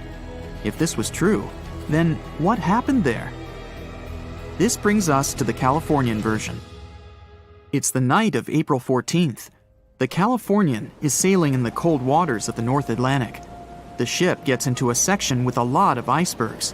At 10:10 p.m., Captain Lord stops the ship. It's too dangerous to move around this area, as they can damage the hull. At 11 p.m., the ship starts drifting. It's impossible to move in such conditions with such poor visibility. The captain knows that the Titanic is coming here, so he orders the radio operator to warn the ship about the danger. Radio operator Evans turns on the receiver and tries to contact the Titanic. He spends about 30 minutes on it. The connection is finally established. At this moment, the Titanic radio operator is speaking with the mainland. Evans interrupts this conversation and tries to warn the ship about icebergs. The operator doesn't understand Evans' words. He's annoyed because Evans broke into the channel so brazenly. He shouts at Evans and cuts the connection. Tired, Evans turns off the receiver and informs his superiors about the incident. It's still a mystery how the captain reacted to this news. He probably thought the Titanic knew about the danger. He lets Evans go to bed. If Evans hadn't turned off the radio and waited 1 hour, he would have heard a distress signal from the Titanic. But you shouldn't blame him. At this point, he has no official reason to stay at the transmitter. Evans is too exhausted and can't fight drowsiness. So, Evans goes to bed. The Titanic begins to sink. Its captain sends a distress signal. The operator on board the Carpathia catches it, but the Californian doesn't, since the receiver is turned off. Captain Lord can't sleep. He feels that something is wrong. Meanwhile, the Titanic is rapidly sinking under the water. The captain gives the order to launch rockets into the air. And here is where one of the critical mistakes takes place. They release warning lights, but they are not red. The crew forgot to take red rockets on board for some reason, so they lit up the sky with a bright white light. If you need to send a distress signal, you need to release red lights. Captain Lord sees these lights, but doesn't perceive them as a cry for help. It can't be that there are no standard red rockets on such a massive ship as the Titanic. But, unfortunately, it can. Captain Lord thinks the Titanic is sailing away. Perhaps there is some unknown reason behind those white lights, but he doesn't really know. So, Captain Lord has no idea that the Titanic is sinking. He still decides to contact the ship, but this time, not through radio communication. Captain Lord doesn't wake up the radio operator and sends a signal to the Titanic through a signal lamp. It's important to understand that many old-school captains didn't take radio communication seriously. They didn't understand the value of this technology. That's why Captain Lord doesn't wake up Evans. He sends light signals, but the Titanic doesn't respond. Many survivors later mentioned seeing the flashing lights of the Californian, but there was nothing they could have done. The ship's crew doesn't hear their cries for help. At 2:20 a.m., the Titanic completely goes underwater. A little more than 2 hours later, radio operator Evans wakes up and turns the transmitter on. He hears many rescuers talking about the sunken ship. Evans understands everything. He reports this to the captain. At that moment, the Californian immediately heads to the wreck site. They meet Carpathia there. With the survivors on board, it sails towards New York. The Californian stays sailing and looking for people. They find nothing but wreckage. The Californian returns to the mainland. The news about the ship that could have saved the Titanic is spreading all over the country. The trial begins. Captain Stanley Lord and the crew tell their version. They say their ship had been standing still. Many people don't believe them, and some of the surviving passengers claim to have seen the Californian sailing by. Still, the judge declares them innocent. 1962. Captain Stanley Lord is a very old man. He calls a notary to confess something. The captain makes his last remark about this case. He swears he's not guilty. But if it wasn't the Californian sailing past the Titanic at that moment, then what? The Samson theory could answer that question for us. The sealing ship Samson is sailing in the cold waters of the North Atlantic. The crew aren't sleeping. They carefully study the surroundings, but not because they're afraid of icebergs. They're scared of meeting with the U.S. Coast Guard.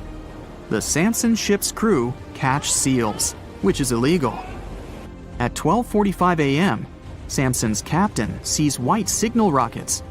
The team is sure it's the Coast Guard. They turn off the lights and sail away. It's dark, so they don't notice the sinking Titanic.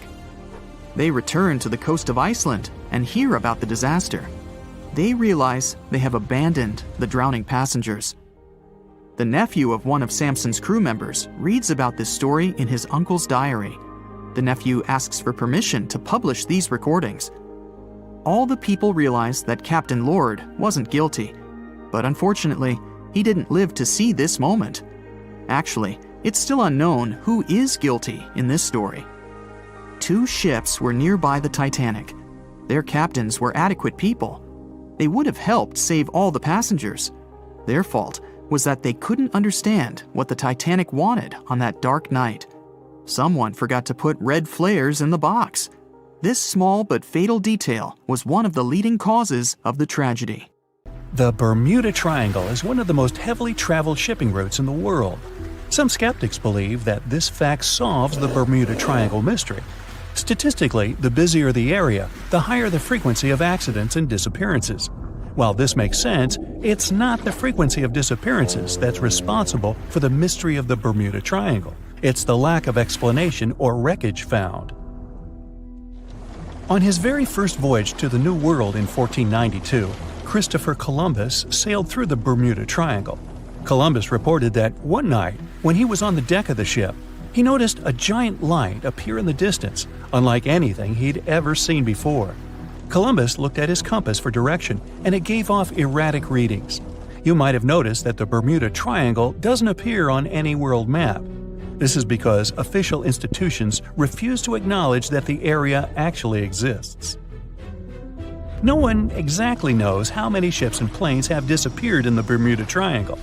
The rough estimate is 50 ships and 20 planes. Most of the time, the disappearances had no explanation and no wreckage has ever been left behind.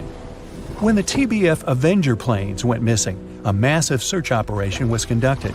Boats and planes searched the Bermuda Triangle for any signs of the aircraft. One of the boats searching was a PBM-5 Mariner airboat. The airboat took flight at 7:27 p.m. and called in a routine radio message 3 minutes later. Then, it was never heard from again. No trace was ever found of the rescue airboat or the 5 Avenger aircraft. A huge investigation was launched into the disappearance of all these vehicles, but nothing was ever discovered. The Bermuda Triangle is home to some pretty intense and unexpected weather. Storms build up quickly and unexpectedly, then disappear soon after. If you blink, you might miss it. This could explain why few distress signals are issued. Pilots and sailors never saw the weather coming. A popular theory suggests that rogue waves are responsible for the many disappearances. Rogue waves are called extreme storm waves by scientists. They occur when different weather patterns take place at the same time and cause large, unexpected waves that reach up to 100 feet tall. Witnesses say that the waves look like giant walls of water. These waves could explain why ships go down fast and without leaving any trace. Just off the coast of Japan, you'll find the Bermuda Triangle of the Pacific Ocean. They call it the Devil's Triangle. Between 1950 and 1954, 9 ships disappeared in this area without leaving a trace. The ship Kaiomaru 5 was sent to investigate these unexplained disappearances when it also vanished. After this incident, the Japanese authorities labeled the area as a danger zone, and sailors were encouraged to avoid it. Some people blame all disasters on the extraterrestrial paranormal activity. Others suppose it's all about raging natural phenomena. Some scientists believe the cause of anomalies is the environmental changes. Also, there's a really high concentration of methane hydrates on the bottom of the ocean in the Pacific Bermuda area. This gas tends to set off, and when it happens, bubbles start forming on the surface of the water. These gas eruptions can interrupt the ability to float and can easily sink a ship. Because of this chemical reaction, there won't be even a trace left. Underwater volcanoes are said to be another possible explanation for the Japanese Dragon's Triangle. In fact, they can take down even small islands. Luckily, nobody lives there. It's a pretty common thing in this area that some of them disappear underwater and others appear out of the blue because of seismic activity. You'll never find the Dragon's Triangle on any official map of the world, so nobody's quite sure about how large it is in reality. In July 2015, 2 teenagers disappeared after setting sail off the coast of Florida. There's some mystery about what the 2 teens were really getting up to. They told their parents that they were just going to fish, but they told their friends that they were crossing to the Bahamas. Shortly after they left, a line of thunderstorms moved towards the area, and the boys were never heard from again. A massive search was conducted, but sadly, nothing was found.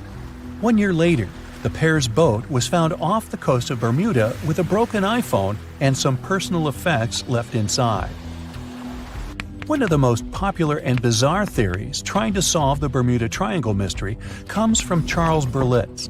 He insists that the area is home to the lost city of Atlantis. The missing ships and planes and malfunctioning equipment, according to him, were all caused by rays of energy let out by the special energy crystals that power Atlantis. While this sounds silly, Berlitz's theory was convincing enough that over 20 million people bought his book worldwide. Previously, the compass wouldn't work well in the Bermuda Triangle since the lines of the 2 poles coincided here, true north and magnetic north. But if you fall into this line, your compass will behave strangely. But the magnetic north is constantly shifting, and now it's far beyond the triangle.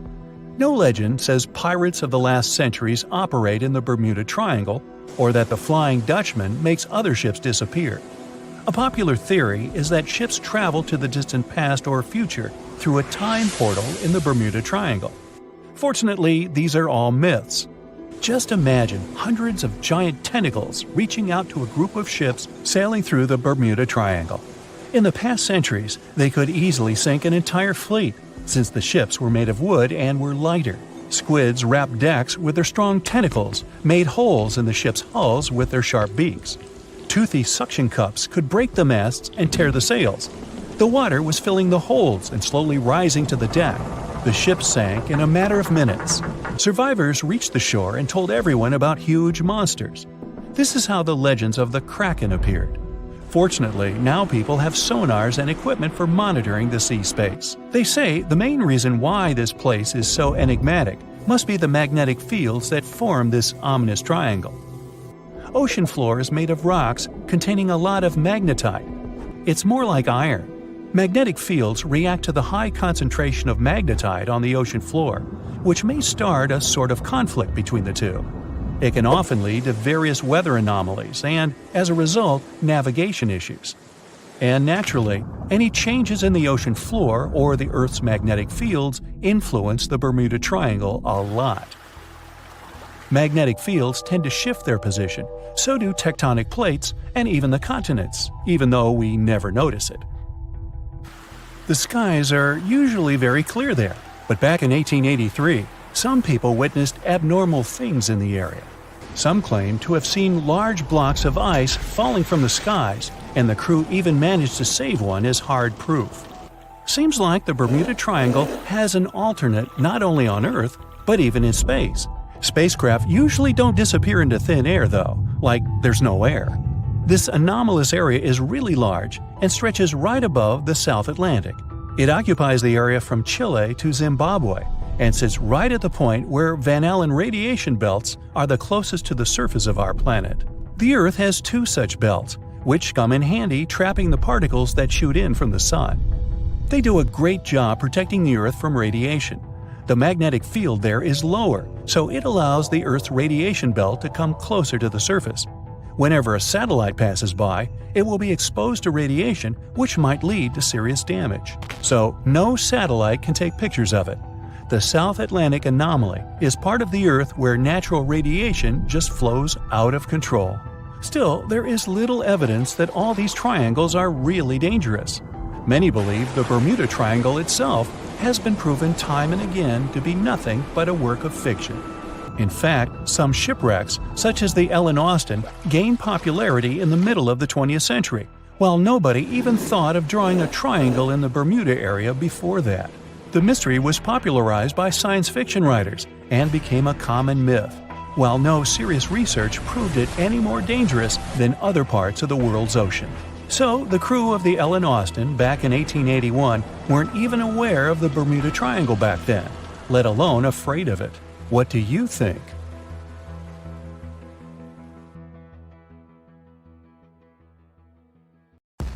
It's 2018. You get up early in the morning to go ashore and catch some fish.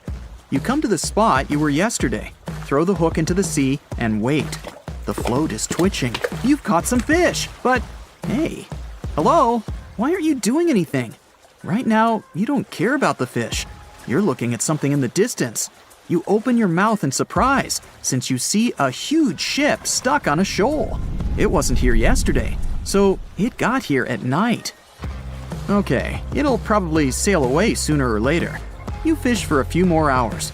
During this time, you observe the ship and notice no movement there. Is it empty? Boats and the Coastal Service are sailing from the shore to the vessel. You decide to check it out too. You get in your old boat and go there. The mist descends to the water, making the ship look creepy. The colossal vessel is rusty and empty. But where is the whole crew? And how did it get there? The Coast Guard comes on board. They search the hold, the cabins, and the upper deck. There's someone's stuff, some remnants of food supplies, notebooks, and clothes. Everything suggests the crew has disappeared for some reason. Fishers who noticed the vessel first didn't see anyone coming down from the board. No radio signals were sent to the port, and no one reported about the ship. It appeared here from nowhere. The only chance to get any information is to look at the number and name of the vessel. This is Sam Ratulangi, PB 1600. The Coast Guard checks the information, studies the data of all the country ships, and no way. One company built the boat in 2001 in Indonesia. People used it to transport heavy loads across the seas around Asia. The ship had been properly operating for 8 years. People were delivering industrial goods to different points in the region. But something went wrong. In 2009, Sam Ratulangi was sailing near the coast of Taiwan. And that's it. There were no further records about it. There were no reports in any port. Everyone thought it must have drowned, so no one had been looking for it for years. And then, 9 years later, it appears here, big and rusty, off the coast of Myanmar, without sailors, without fuel. An investigation starts. City services are trying to find out the names of all the sailors working on the ship and find clues that would lead to solving this mystery. They also hope the ship owner will appear soon. They find 2 tow ropes on board. This means that some other ship towed Sam Ratulangi to this place. Then they identify and find 13 crew members. These people say they wanted to reach the factory in Bangladesh to repair Sam Ratulangi. Another vessel helped tow the ship, but then 2 cables tore off, and a storm began. No one wanted to stay on board during such weather, so the crew members left it. No one knows what the ship has been doing for the last 9 years, and how it was possible without people on board. And here's another, much more mysterious ship story.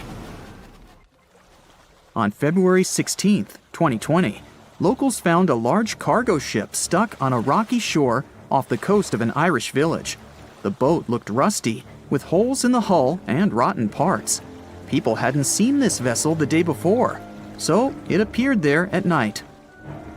The last time people saw the Alta cargo ship was a few months earlier, thousands of miles off the coast of Ireland.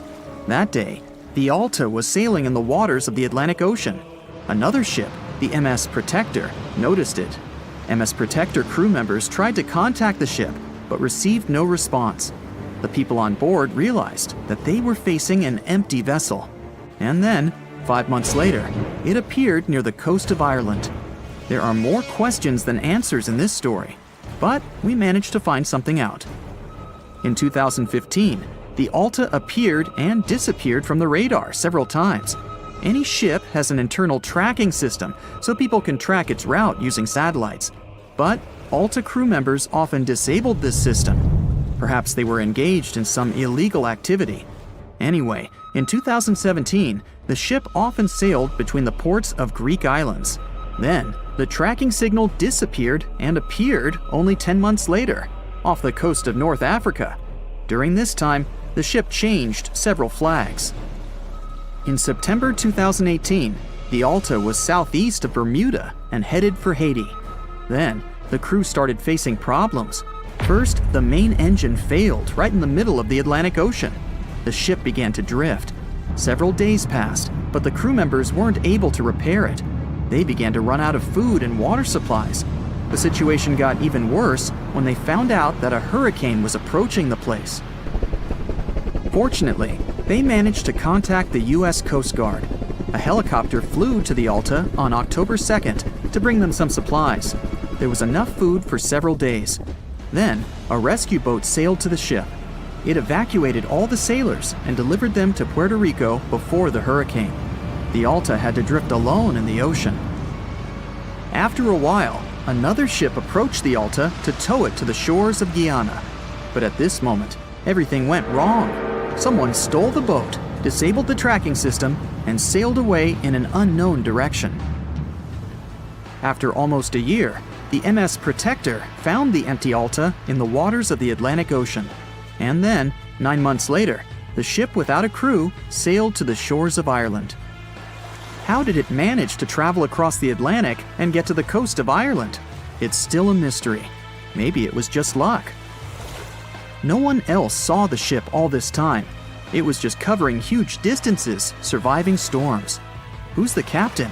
What happened to the thieves? Who owns the ship now?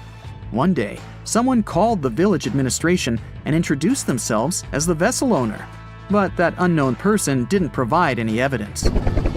They found several barrels of oil on the ship, which they took away by helicopter. The Alta was rusting. Corrosion of metal could damage the environment. The vessel had no commercial value, yet it would have taken millions to get rid of it. There were 3 options for what to do. Leave the ship where it was, tow it into the sea and let it sink, or disassemble it for scrap. But nature had its own plans. Storms and strong waves split the hull into 2 parts.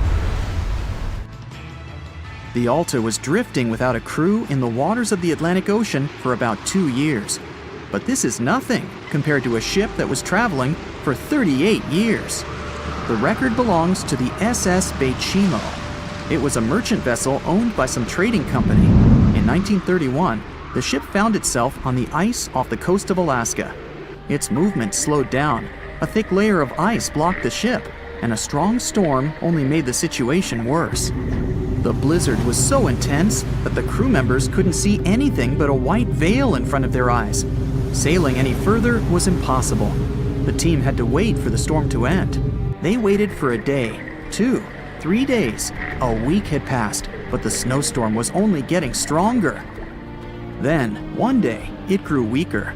The crew members split into 2 teams. The first team went to the nearest city. The second group, along with the captain, stayed on board. They set up camp next to the ship and waited for the blizzard, which had started again, to end. There was 0 visibility. And finally, one day, the storm was over. Great! And now, wait a minute. But where is the ship? the SS Baychimo just disappeared during the blizzard. The captain was sure that the ship had sunk, so he left along with the crew. Then, a week later, they saw the vessel drifting near the area where they had lost it. The hull was damaged so severely that it was unsafe to sail on it. Repairing the ship would be pointless and expensive, so the captain decided to abandon it. He was sure that it would go underwater sooner or later, but it stayed afloat for the next few days, the next few months, and a few years. People had reported seeing it at various points along the coast of Alaska for 38 years. The last record of the SS Baychimo is dated 1969. Those who saw it claimed the ship was completely frozen, almost merged with the ice. Some people planned to start an expedition to find the ship, but all attempts were unsuccessful. The vessel is probably lying somewhere on the deep sea floor. It has recently become a popular location for many tourists looking for the perfect place to get away from it all. If you're lucky enough to catch a sunny day here, it's like no other, I can assure you. Chances are, you'll end up having loads of foggy days, but let's be honest, they have a special allure of their own. This enchanting smile-shaped island is called Sable Island. It's located 190 miles from mainland Nova Scotia. It wasn't accessible to the general public until 2013.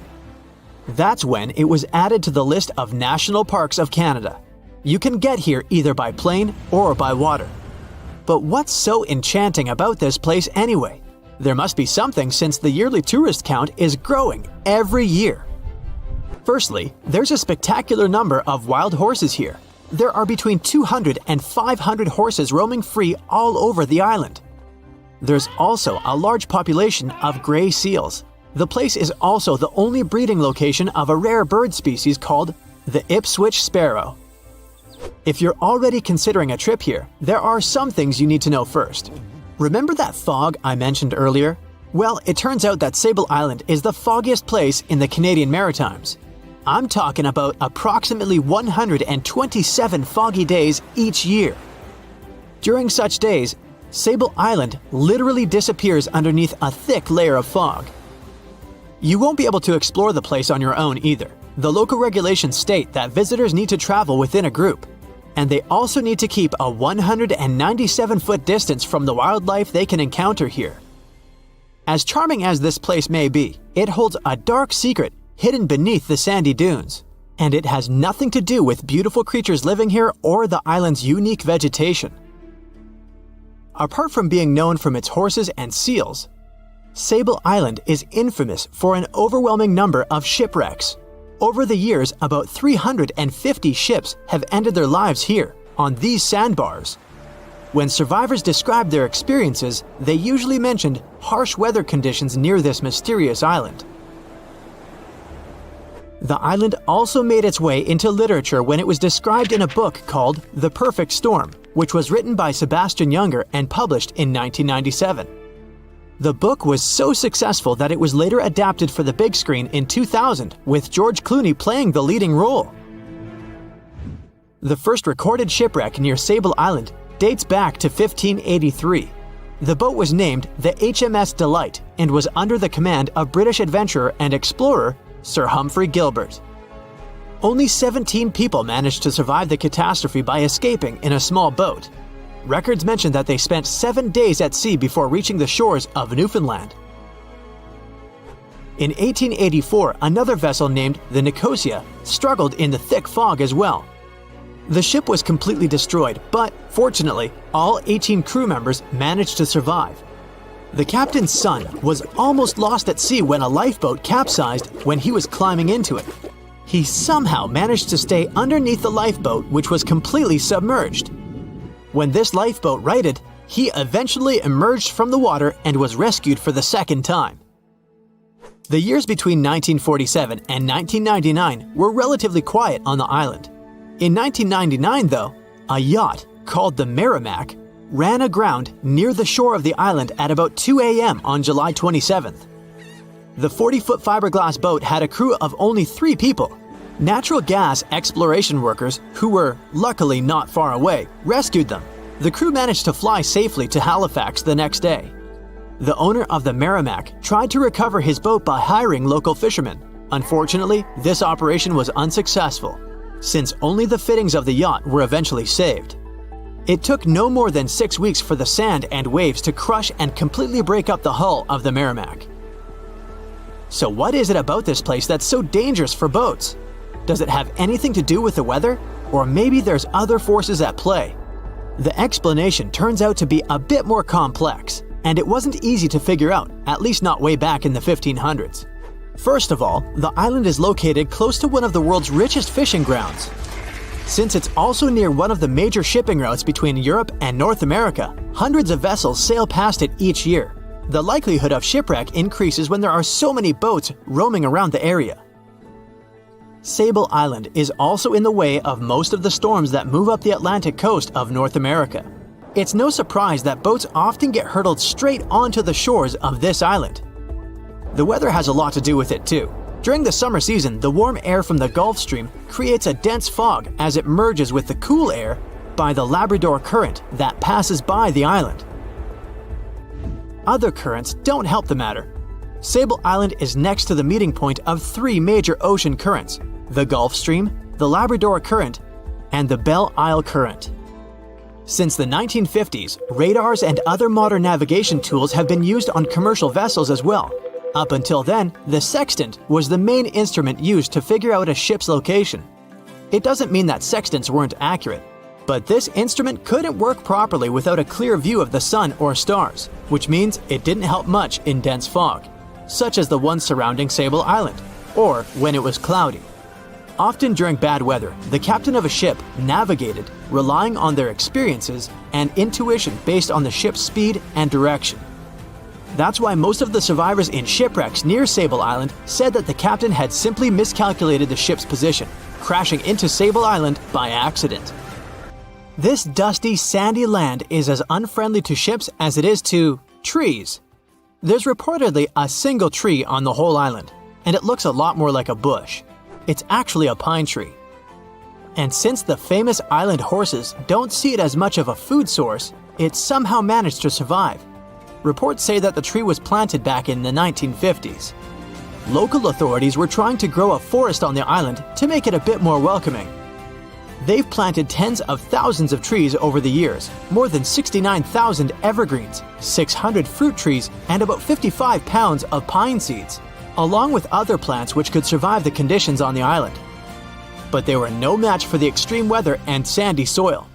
Out of all those plants, just one pine tree is still alive. Thanks to its resistance, it has even become a symbol of Sable Island. Interestingly, for around 40 years, the island also had just one inhabitant. Can you imagine that? One person living on a remote island for so many decades? It's the story of a woman called Zoe Lucas. She chose to surround herself with the only residents on the island: the horses, the gray seals, and the many species of birds. An esteemed naturalist, she mentioned in an interview she gave back in 2017 that she was used to living on the island and that she never got lonely. To survive here, she had to put together an essentials kit. It included a notebook to take notes and a pair of binoculars to study the wildlife. You can safely assume she wasn't scared of the intimidating surroundings, since she decided to eventually call this place home. At first, Zoe wanted to set up camp on one end of the island, near some abandoned buildings. But eventually, she settled in a wooden house near a bunch of sand dunes. A Canadian institution called the Meteorological Service of Canada put together the simple construction back in the 1940s. Parks Canada operates the building these days. Zoe's work included gathering as much data on the local horse population as possible. It could help scientists better understand how they managed to adapt to the unfriendly environment. She also helped gather the debris that made it to the shore to help track pollution levels. Among all the rubbish that she collected, there was a refrigerator and a crate full of fresh peppers. Some other specialists eventually started working rotating shifts on Sable Island to offer the brave woman a little bit of company now and then.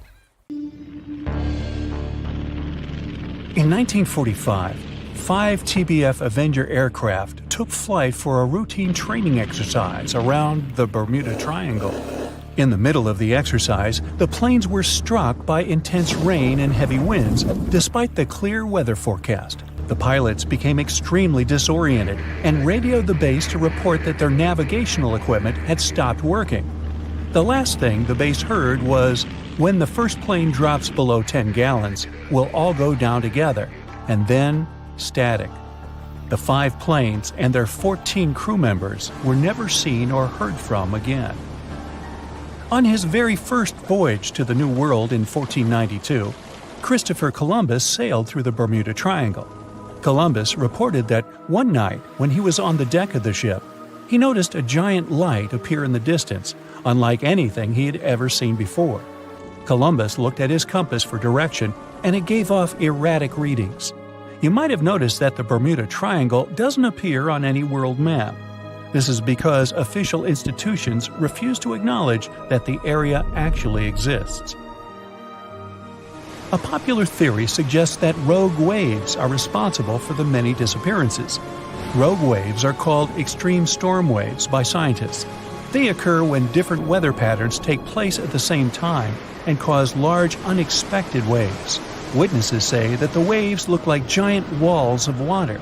These waves could explain why ships go down fast and without leaving any trace. The Bermuda Triangle is home to some pretty intense and unexpected weather. Storms build up quickly and unexpectedly, then disappear soon after. If you blink, you might miss it. This could explain why few distress signals are issued. Pilots and sailors never saw the weather coming. No one knows exactly how many ships and planes have disappeared in the Bermuda Triangle. The rough estimate is 50 ships and 20 planes. Most of the time, the disappearances had no explanation and no wreckage has ever been left behind. Another bizarre theory trying to solve the Bermuda Triangle mystery comes from Charlie Berlitz. He insists that the area is home to the lost city of Atlantis. The missing ships and planes and malfunctioning equipment, according to him, were all caused by rays of energy let out by the special energy crystals that power Atlantis. While this sounds silly, Berlitz's theory was convincing enough that over 20 million people bought his book worldwide. In the year 1800, a large sailing vessel called the USS Pickering departed from the U.S. on its way to the West Indies. The ship sailed into the Bermuda Triangle along with its 90-man crew and was never heard from again. The USS Pickering was the first ever confirmed ship to vanish in the Bermuda Triangle. It's believed that the ship was taken out by a storm, but because no wreckage was ever found, we'll never know for sure. When the TBF Avenger planes went missing, a massive search operation was conducted. Boats and planes searched the Bermuda Triangle for any signs of the aircraft. One of the boats searching was a PBM-5 Mariner airboat. The airboat took flight at 7:27 p.m. and called in a routine radio message 3 minutes later. Then, it was never heard from again. No trace was ever found of the rescue airboat or the 5 Avenger aircraft. An enormous investigation was launched into the disappearance of all these vehicles, but nothing was ever discovered. This particular area of the ocean is one of the most heavily traveled shipping routes in the world. Some skeptics believe that this fact solves the mystery.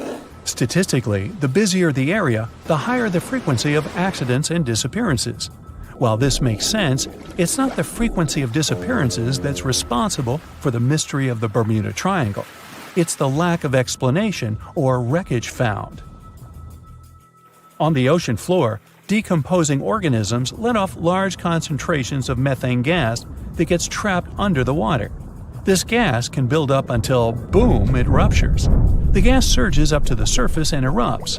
If a ship was in the area of one of these ruptures, the water would become much less dense and cause the ship to sink rapidly and without warning. Scientists believe this could be the cause of the many disappearances in the Bermuda Triangle. While this theory makes a lot of sense, it doesn't seem too likely. The U.S. Geological Survey has stated that no large releases of gas are believed to have occurred in this area for the past 15,000 years. The ocean floor is made of rocks containing a lot of magnetite. It's more like iron. Magnetic fields react to high concentrations of magnetite on the ocean floor. which may start a sort of conflict between the two. It can often lead to various weather anomalies and, as a result, navigation issues.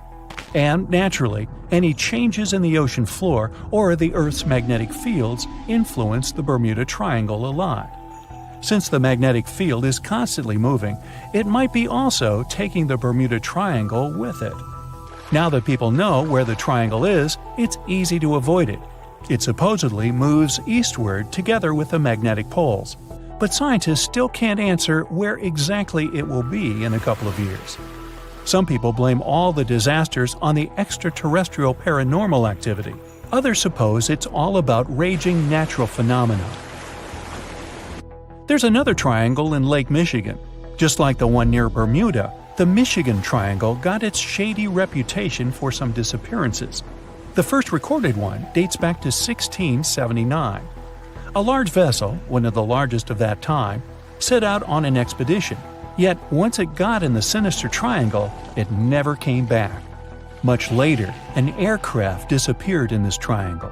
The skies are usually very clear there, but back in 1883, some people witnessed abnormal things in the area. Some claim to have seen large blocks of ice falling from the skies, and the crew even managed to save one as hard proof. Meanwhile, the Pacific Ocean Mystery Area is another sinister triangle. Off the south coast of Japan, not far away from Tokyo, there's a sea where plenty of ships met their doom, disappearing without a trace in these waters. They call it the Devil's Triangle. Some scientists believe the cause of anomalies is the environmental changes. Also, there's a really high concentration of methane hydrates on the bottom of the ocean in the Pacific Triangle area. You're deviating from your original course and sailing in the wrong direction. There's the Caribbean Sea near the triangle, peppered with small islands. The seafloor here isn't deep. The ship can get in shallow waters. And now the ship is stuck on a shoal, and you have no idea where you are. If this were the 21st century, the ship's captain would be able to reach the shore using GPS and other modern navigation. But the most interesting thing is that the compass would work correctly this time, since the magnetic North Pole hasn't already coincided with the true one for a long time in the territory of the Bermuda Triangle. The agonic line is somewhere far away from here. There are no problems with navigation now, but for some reason, this is where ships disappear. In fact, not just here. Throughout the Atlantic Ocean, there are places where many more ships were gone. The Bermuda Triangle is not even in the top 10 of such places. One of the main reasons why many ships are lost here is that one of the most popular shipping routes in the Atlantic passes through the Bermuda Triangle. And the more ships in one place, the more shipwrecks. Simple probability. Then, it just starts getting weird. Other theories say that there's a space-time rift in this region. Ships and planes fall into this rift and end up in the past or the future. But for some reason, there's not a single proof of this myth. There's no reason to think that the rift is hidden somewhere here. The base of an extraterrestrial civilization is located in the Bermuda Triangle. Visitors from other galaxies steal sea vessels along with the crew, so no one finds the wreckage of the ships. This is also a popular myth that has no scientific justification. The Kraken lives somewhere in the triangle. It's a huge squid that sinks ships and also is a legend that sailors tell each other. However, gigantic squids live in the depths of the ocean. They can grow to the size of half a train car, but no cases have ever been recorded where they sunk a large vessel. And in the area of the Bermuda Triangle, they have never ever been seen. People in the past didn't know about the existence of these creatures, so when they saw them for the first time, they described them as huge, terrible monsters. Giant squids are some of the most elusive creatures on Earth, and scientists had to use sonar equipment to find them. They don't like to leave the dark depths and are likely to be afraid of the sound of any ship. So, that should squash the squid as a suspect. Thick fog is rising over the ocean as the sun is slowly sinking towards the horizon. It's hard to see further away than a few dozen feet, but that's enough to notice a hulking, skeletal shape in the distance. As your ship approaches the figure, your heart beats faster, and then you make out the details of another vessel, abandoned by the looks of it. Ghost ships do exist, and their mysteries aren't always solved. Take MV Joyita, for example. It was a wooden vessel built in 1931 as a luxury yacht. It had served well to various people over 20 years before it was bought by a Samoan sailor and became a merchant ship. In 1955, though, Joyita's service came to an abrupt and mysterious end. On October 3rd, it set sail for another trading voyage that should have taken no more than 48 hours. Delays happen in the sea, so when Joyita didn't arrive on October 5th as scheduled, there was little worry yet. But then it failed to come on the following day too. There was no distress signal or any other sign of Joyita's presence anywhere between its departure and arrival points. A search and rescue party was dispatched to find the ship, and for 6 days, they were scouting the area of nearly 100,000 square miles. On October 12th, the mission returned to the base empty-handed. Joyita vanished without a trace. It was only a month later that another merchant ship, Tuvalu, noticed the missing vessel far away from its route, drifting in the open sea and listing heavily. The sailors boarded the ship and found that all of its crew and passengers, 25 people total, were missing, along with all the cargo the vessel had been carrying. The radio was tuned to the International Distress Channel, meaning that the crew had been trying to ask for help, but they couldn't reach anyone because the radio cable had been damaged, limiting the range to 2 miles.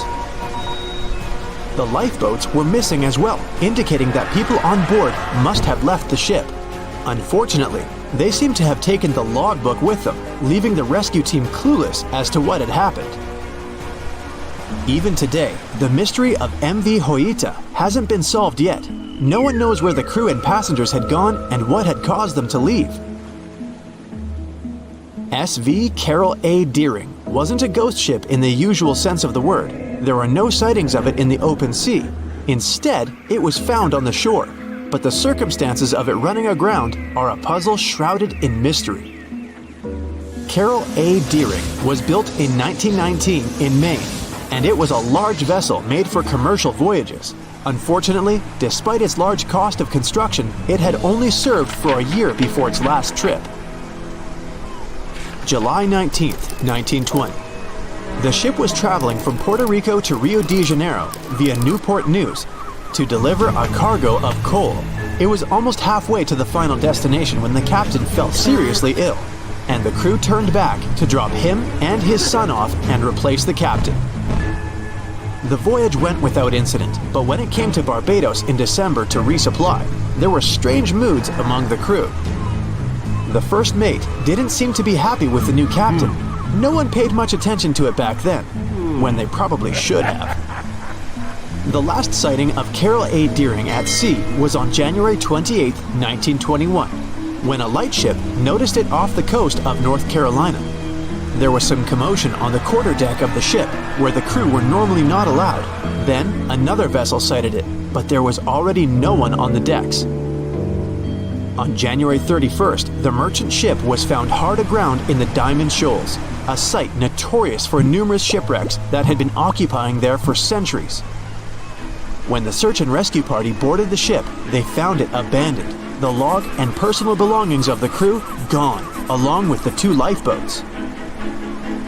There is still no answer to what happened on board of Carol A. Deering that January, although the most popular version was mutiny.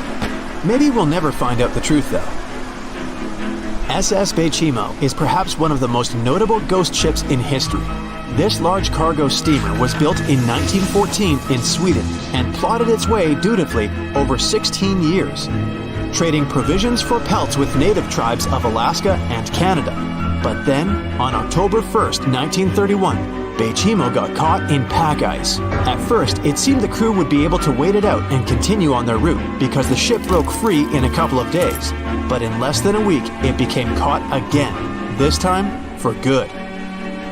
In another week, a rescue party was sent to fetch 22 of the Baychimo's crew, while another 15 remained behind to wait through the winter if necessary and get the ship back. But a month later, after a powerful blizzard struck their camp, the sailors went out of their shelters only to find the ship gone. Luckily, a few days later, a native hunter told them Baychimo hadn't been lost yet.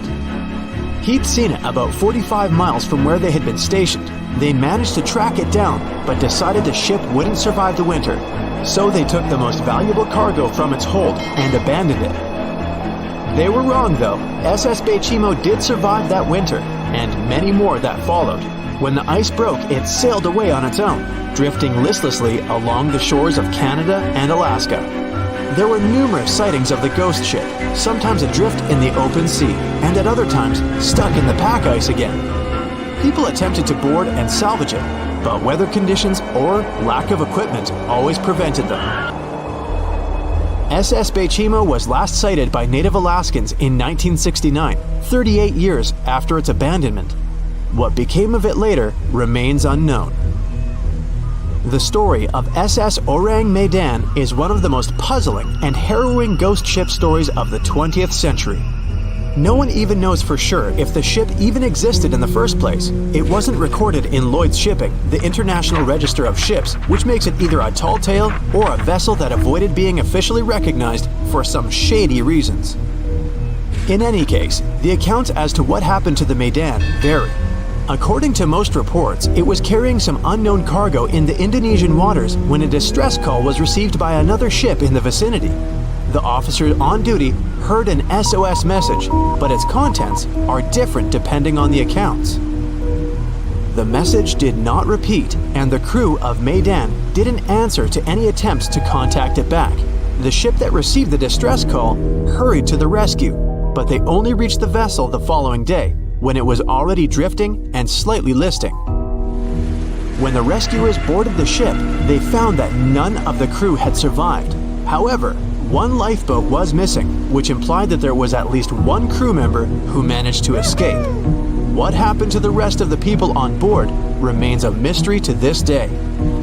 Still, there are no hard facts about this story, so we might never find out whether SS Orang Medan was actually a ship and not a thing of fiction. SV Zabrina was a 3-mast sailing barge built in 1873 for river trade ships in South America.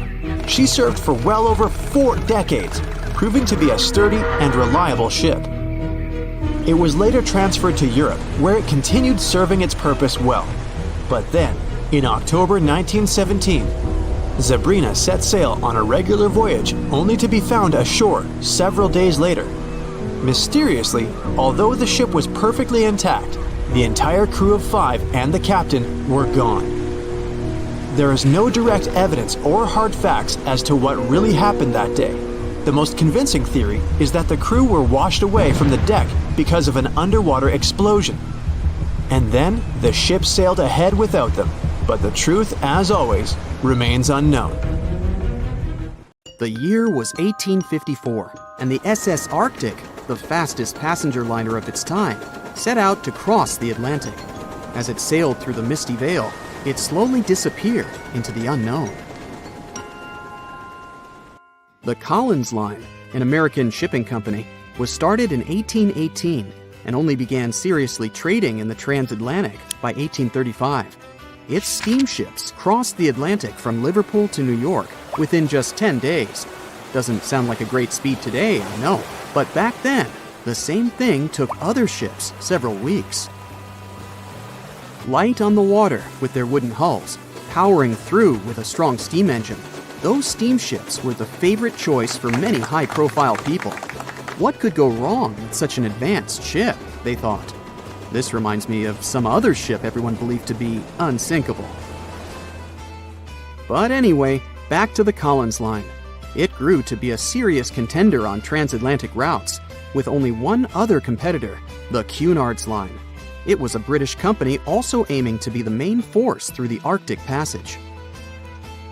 In 1835, the company received a new ship that traveled to Liverpool and came back to New York with the largest cargo ever at that time. From then, the Collins Line was steadily growing. It seemed like there would only be future successes for it. Unfortunately, their lavish ships became costly to run with the amount of coal used. Massive power along with weak wooden hulls meant they needed many repairs after each voyage. So, every trip ended up being expensive. But since the ships were safe and had a great reputation, people were willing to pay the price, and the company was definitely not in crisis. They had achieved something no one had managed to do before them. Like I told you, their ships crossed the Atlantic in a whopping 10 days, and Edward Collins, the owner, was very determined to maintain the pace. Their 5 ships easily outran the Cunard's line of only 3. With this great praise, it provided more attention. Though the Cunard's ships were slower with their iron hulls, they believed there was still profit, regardless of how slowly they sailed. Among Collins' ships, the Arctic, the third of them to be launched, was the largest, reaching 284 feet long, with 2 side-lever steam engines, each with 1,000 horsepower. The paddle wheels made 16 revolutions a minute when at full speed. At the time of its launch, the press called it the most stupendous vessel ever constructed in the United States. But glamour and fame couldn't avoid what would come next. On the 27th of September, the Arctic was on its journey from Liverpool to New York, continuing a speed pace through the thick fog. It's possible that by that moment, after 4 years of record-breaking trips, the crew became overconfident with their sailing and the ship. Going only 50 miles from Newfoundland, they carelessly continued through the fog with no radio contact, sonar, or any other form of identifying objects, equipped only with Morse code. A smaller ship, the SS Vesta, which operated as a fishing vessel, often worked around Newfoundland. It was passing through the same path as the Arctic and crashed into its side. Shocked by the collision, the captain of the Arctic offered help to the much smaller Vesta, but it was soon clear that the damage that seemed minor on the Arctic was far worse. Beneath the waterline, a hole was letting water into the hull. The cost of the much faster wooden hull now seemed less valuable. They steered toward land, trying to plug the holes, but they weren't doing so well, and the seawater continued to pour in, filling up higher and pushing the ship down. And finally, once the engine room was full, it put out the boilers, taking away the massive power the Arctic was once legendary for. They moved slowly until coming to a complete stop. The ship continued to sink, and the order was to abandon it. At the time, maritime law allowed for the Arctic to carry only 6 lifeboats, only capable of saving 180 people. The crew and some of the passengers managed to push their way aboard and took most of the seats on those boats. Things were pretty wild, and everyone forgot about their manners, not letting the ladies and the youngest ones board first. It took 4 hours for the Arctic to sink. 150 crew and 250 passengers were on board. Those that weren't able to find a lifeboat made a desperate attempt to build their own rafts from parts of the ship. 2 days later, only 3 boats made it safely to the shore. The other 3 were never found. Believe it or not, the rescue party also saved some people that had been clinging to the wreckage for 2 days. Unlike the crew, the captain went down with the Arctic, but amazingly survived. He would be only one of 85 people that made it, out of the 400 on board. When the news arrived 2 weeks later, the public responded with great sadness to the losses. Great anger soon followed towards the poor safety measures in the crew. The press published demands to change the laws for more lifeboats. It only made sense to have enough for every person on board a ship. But they ignored those requests. This neglect would lead to more disasters in the future. Enough lifeboats would only come into maritime law some 60 years later, after the disaster of the Titanic. Edward Collins' wife and 2 children were also aboard the ship and didn't return. He was heartbroken, but didn't stop running his business. The Collins line still had a reputation to uphold, the biggest, fastest, and most luxurious on the Atlantic. Edward Collins would now build an even better ship than any other. It was named the Adriatic, and it was the largest ship in the world, 354 feet long. With 2 alternating steam engines that had never been built of this size. These steam engines at the time were at the height of engineering, though today you can only see them in models and toys.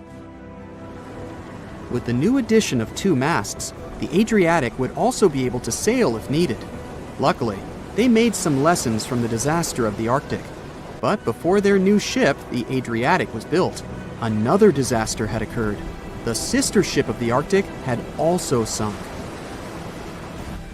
They believe this second ship was desperate to stay in front of the Cunard's line and hit an iceberg somewhere during the race. This weird contest took the lives of 141 people. The desperation of Collins and his weakly built hulls pushed the company towards bankruptcy in 1858. The newly built Adriatic, costing over $1 million, had only made one voyage in the end. And even that voyage was considered a disaster. The ship collided with a tugboat.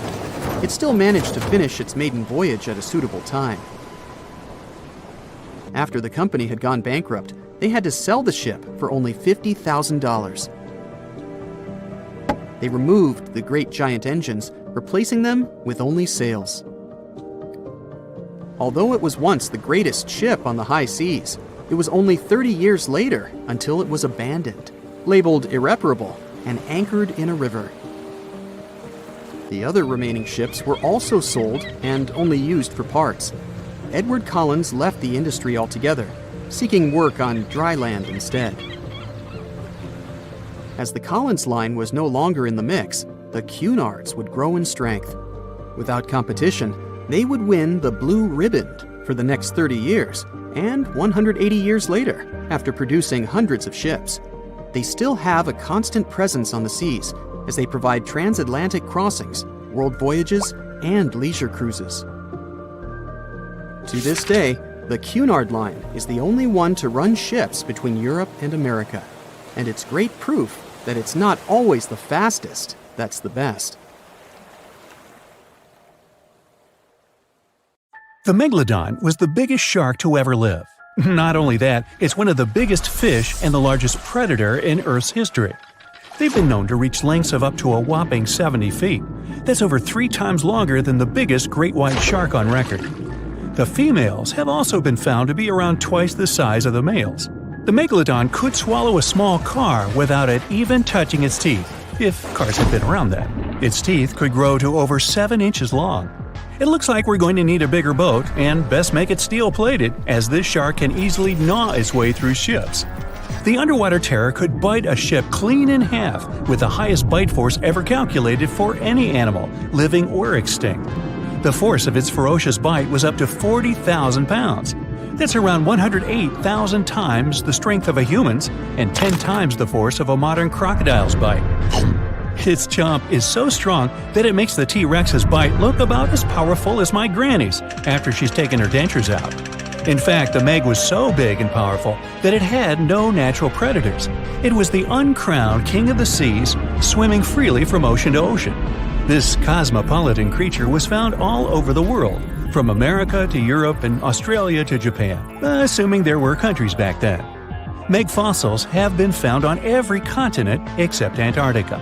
Everybody skips Antarctica. Science tells us that the megalodon went extinct over 3.6 million years ago. But could they still be alive at the deepest depths of the ocean? Only around 80% of the ocean has been explored, and its deepest point, the Mariana Trench, is over 7 miles down. So who knows what's lurking at the bottom? If you did manage to make it down, it is unlikely that you'll run into a Meg, though. The sharks, like us, preferred warmer coastal waters. Deep ocean living would be too cold for the beasts, and food would be scarce.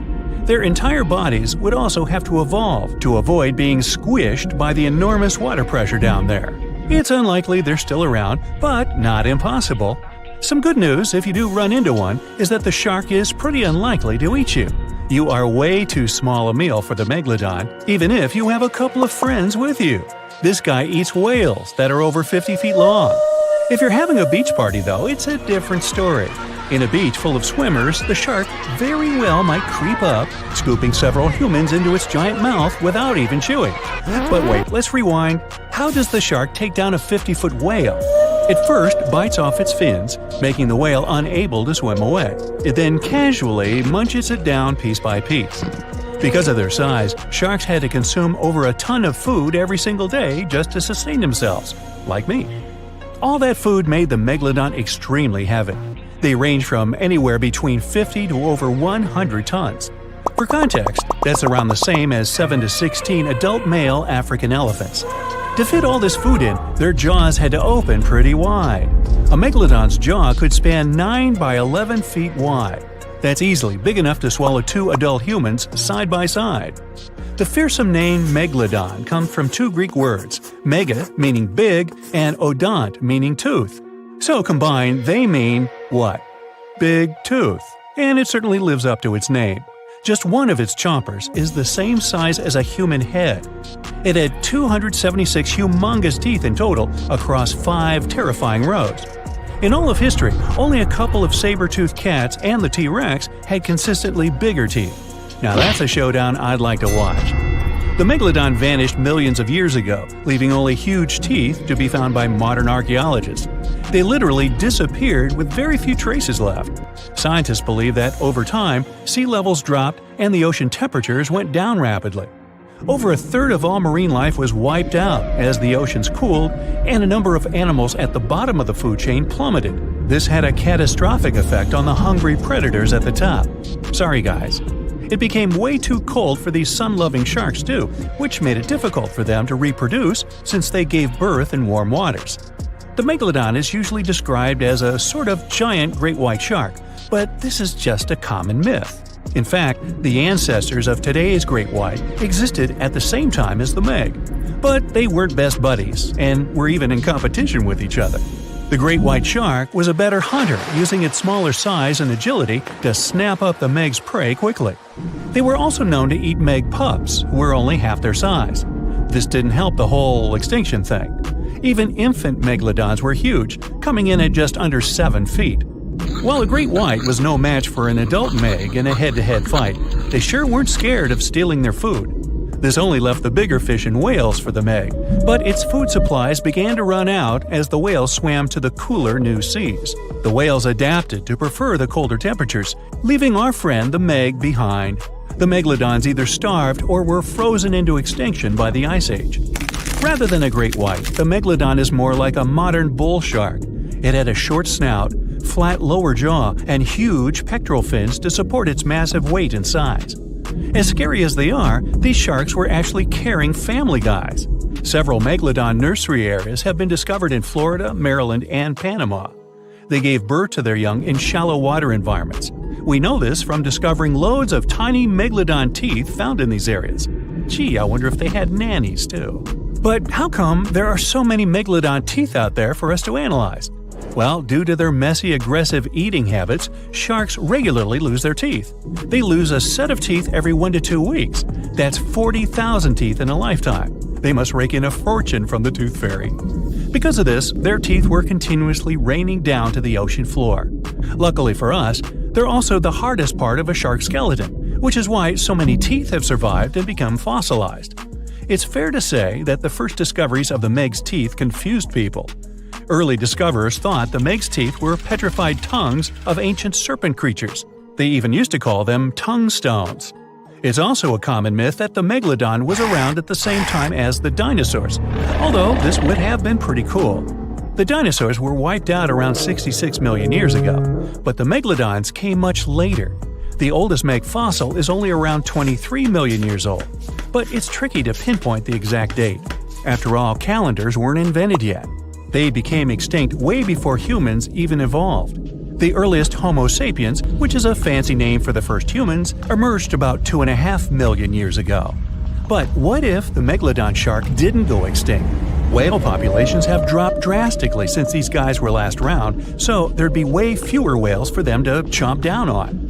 Whales have also gotten a lot smarter and learned new defensive moves, making them way harder to take down. It's estimated that they ate around 12 tons of food each day.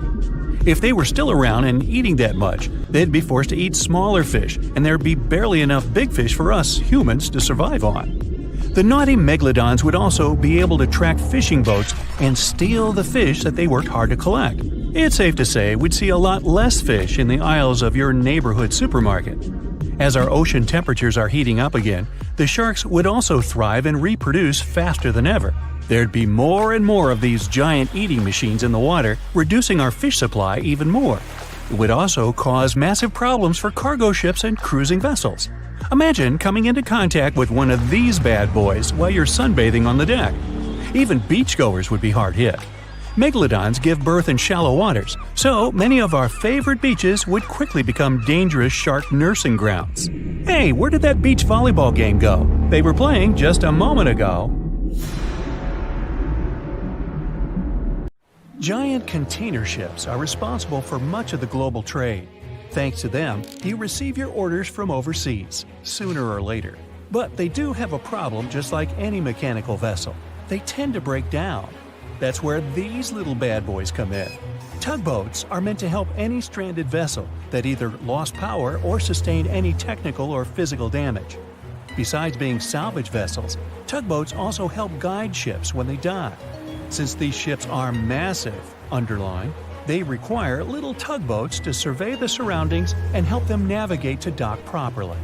They also serve as firefighting boats in case a fire breaks loose in the ship. Many of these cargo ships already have a system to stop fires, but tugboats provide extra help in case the fire gets out of control. Many cargo ships pass through below-zero regions like the Arctic and face plenty of obstacles, or icicles. Tugboats to the rescue again. They can make the first move by breaking the ice so that the vehicle can pass through without damaging itself or delaying its course. They also help large ships move through narrow areas. On March 23, 2021, the Ever Given, one of the largest container ships in the world, got stuck in the Suez Canal for 6 days. It froze global shipping of almost $10 billion of trade in a day. The Suez Canal is one of the most important routes for trading, but happens to be quite narrow for its purpose. To put that into perspective, it's like the Empire State Building getting lodged in the middle of a busy freeway. So, if you were wondering why your delivery was late during that month, it's probably because of that incident. The bottom of the ship nearly touched the floor of the canal. In the early morning of March 23rd, the weather was acting up. It was getting worse and worse, with the wind picking up to around 45 miles per hour. Those were some terrible weather conditions for navigation. That should have been the first red flag, but the Canal Authority didn't have a system for monitoring weather conditions or warning ships about them. The captain, Krishnan Kantavel, ignored the signs and decided just to go with it, not knowing the perils and the consequences ahead. The Egyptian pilots that were assisting with the navigation failed to provide proper instructions. As a result, the ship became jammed diagonally, essentially blocking the whole canal. The canal authorities didn't provide tugboats for some reason, which is why it was stuck for 6 days. Things were so bad, they had to bring excavation diggers to remove some land for the ship to properly turn back to normal. So, these little tuggers are really important for world trading to work. The vessels are getting bigger and bigger, with the world depending on import and export more than ever. They're built for going long distances rather than maneuvering in tight spaces and corners. The tugboats are surrounded by a material that won't scratch or damage the vessel, kind of like bumper cars at the carnival. They can either push or pull. But one thing's for sure, more than one is needed to help a ship get back on its aquatic feet. Ships don't have a lot of water passing over the rudder for them to turn quickly, and they risk damaging the engine if they push it too hard. They can either tow it directly or indirectly. The tug is pulling the vessel either in front of it or from side to side. They can also push it from one side to another. These tiny boats are like ants compared to giant ships. Their success secret is that they're floating on the water, which means there's no solid foundation for them to struggle. As a result, pushing and pulling is easy. Many newer tugboats have 2 large diesel-powered engines. There are also some electric models which are good for the environment and still do their job well. Shipping boats in general are better for the environment than trucks and planes, but are slower. Shipping vessels mainly carry food, clothing, electronics, furniture, and my stuff. The biggest ship can carry the Eiffel Tower on its back like it's no big deal, although getting it over to the ship would be. They're 1,000 times more powerful than a regular car. If all the containers in the world were arranged in a pile, it would cover half the planet. If you ever walked on a beach in the 90s and saw what appeared to be a rubber ducky, you weren't dreaming. In 1992, a shipping crate holding 28,000 rubber ducks was lost at sea while journeying from Hong Kong to the U.S. They say it fell off the ship and has been around the world's oceans for more than 20 years. What seemed like a horrible accident that would leave dire consequences for the world's marine ecosystem proved to also be helpful for us to learn and understand the world of plastic pollution and how the ocean currents work. These ducks seem to have had quite the journey when they broke free from their container life. Some reports showed they got washed up on the shores of Alaska, South America, Hawaii, Pacific Northwest, Scotland, Australia, and even froze in the Arctic.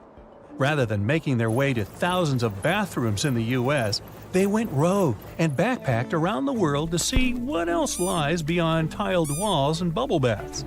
Many were collected and removed from the seas and oceans, while some are still out there. There are around 2,000 of these duckies circulating in the currents of the North Pacific Gyre. In case you were wondering, that's a place where the currents meet and whirl with one another between Japan, Alaska, Kodiak, and the Aleutian Islands. They've even created a website to track these ducks down with a contact form that lets people inform of one or many ducks they find across the world. But who knows? Maybe we'll never recover every single duck that was lost at sea at the time. This is just one incident out of many. Studies show that at least 2,000 to 10,000 shipping containers are lost at sea every year. Many containers that do slip off and fall into the sea don't always sink to the bottom. They're floaters. On the downside, they don't float high enough to become colorful islands that are easy to notice. They float like icebergs, with just the top of the container showing, which means that any passing ship or boat won't see it from above. If they pass through it, then significant damage can happen to the ship. They can't stay floating forever, so they end up sinking after many days of being suspended in the open water. Some people have even seen shipping containers washed up on shore after being stranded at sea. These bad boys have been made to last for a very long time. If you take proper care of them, the life expectancy of each container can stretch for more than 20 years. It's pretty amazing that they travel all over the world and are filled and refilled with new items many times. They go through all sorts of weather conditions and have to survive in different climates. Many modern houses are made out of retired shipping containers designed with a nice aesthetic touch. Shipping container houses provide the exact same living conditions, except they look cool. Besides looking cool, they're economically friendly compared to regular houses. You can save plenty of money with the structure pretty much halfway done. All that's needed is just a little foundation and a few adjustments here and there, and boom, you've got yourself a house. You're also doing the world a favor by contributing to the environment. Those homes are recycled containers that have just been refurbished and polished for anyone to live in. They're good enough to live in freezing conditions and scorching weather. The industry is booming, so you can have your new home delivered to you within 10 weeks. You can customize it before they build it for you. It's easy to transport since it's not heavy, it's just bulky. You can predict your cost without the surprise payments that might follow. Many of these containers start their journey in a steel yard and travel all over the world. And in the end, they retire in a nice piece of land and host families that will get to be a part of their history. Wow, I can hardly contain myself. Ships and planes disappearing without a trace. Passengers never seen or heard from again. Reports of strange lights in the sky. No, these aren't scenes from an upcoming Hollywood blockbuster, but some of the strange occurrences reported for over a century in an area ominously dubbed the Graveyard of Lake Ontario, also referred to as Canada's Bermuda Triangle, or the Marysburg Vortex. It stretches across a portion of Lake Ontario from Kingston to Prince Edward County in Canada, and down to Oswego, New York in the US. The tales about this area can be as chilling as the frigid lake water on which they took place. The most unsettling story involves the schooner called the Bavaria. It was 1889, and the ship was being towed across the lake. Rough waters severed the tow rope, and the Bavaria floated away. Luckily, the schooner was later found safe and fully intact. But there was one thing missing: the crew. Not a single person was found on board. What makes the story even more bizarre is that the dinner table was set, a loaf of bread was discovered, freshly baked, and the captain's money and his papers were fully accounted for. There was even a pet canary happily chirping away as if nothing was amiss. What happened to the crew? We may never know. And this was not a unique incident. Just over a decade later, in 1900, 3 ships, the Annie Minis, the Picton, and the Acacia, were sailing across the lake. But only 2 would make it to their final destination. The third one, the Picton, was speeding ahead of the others when it simply vanished. According to a cook on the Annie Minis, we were well out into the lake and making good time when all of a sudden we saw the Picton's topsails coming off, and then her lower sails settled, and then, while we stood and watched, the Picton just disappeared. It's possible that the ship sank, as there was some wreckage later seen in the water, but the ship itself was never found, and none of its crew ever located. A few weeks later, a bottle with a note inside was discovered in Sackett's Harbor, New York. The note was from Captain Sidley of the Picton.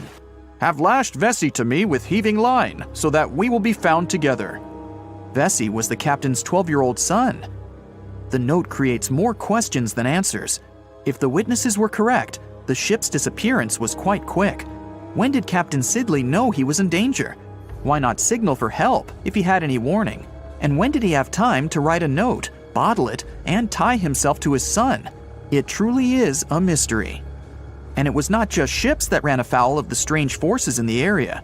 Planes also struggled to make it through in one piece. In 1975, Ron Scott flew out from the Picton Airport in his Cessna 172. As he entered the Marysburg vortex, his plane banked to the side. For several seconds, he was unable to right the plane, but once he did, the same force banked him to the other side. Again, he was stuck there for a few seconds, unable to control his plane.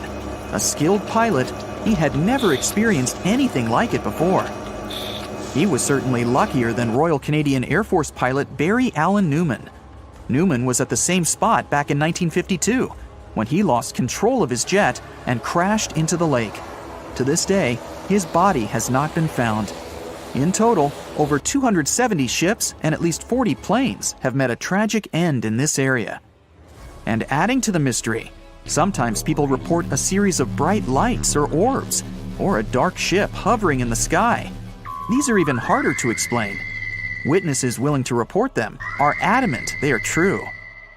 Sid Wells said he watched a strange shape like a multifaceted diamond slowly spinning in the sky, and then it just disappeared. Others claim to have seen it too.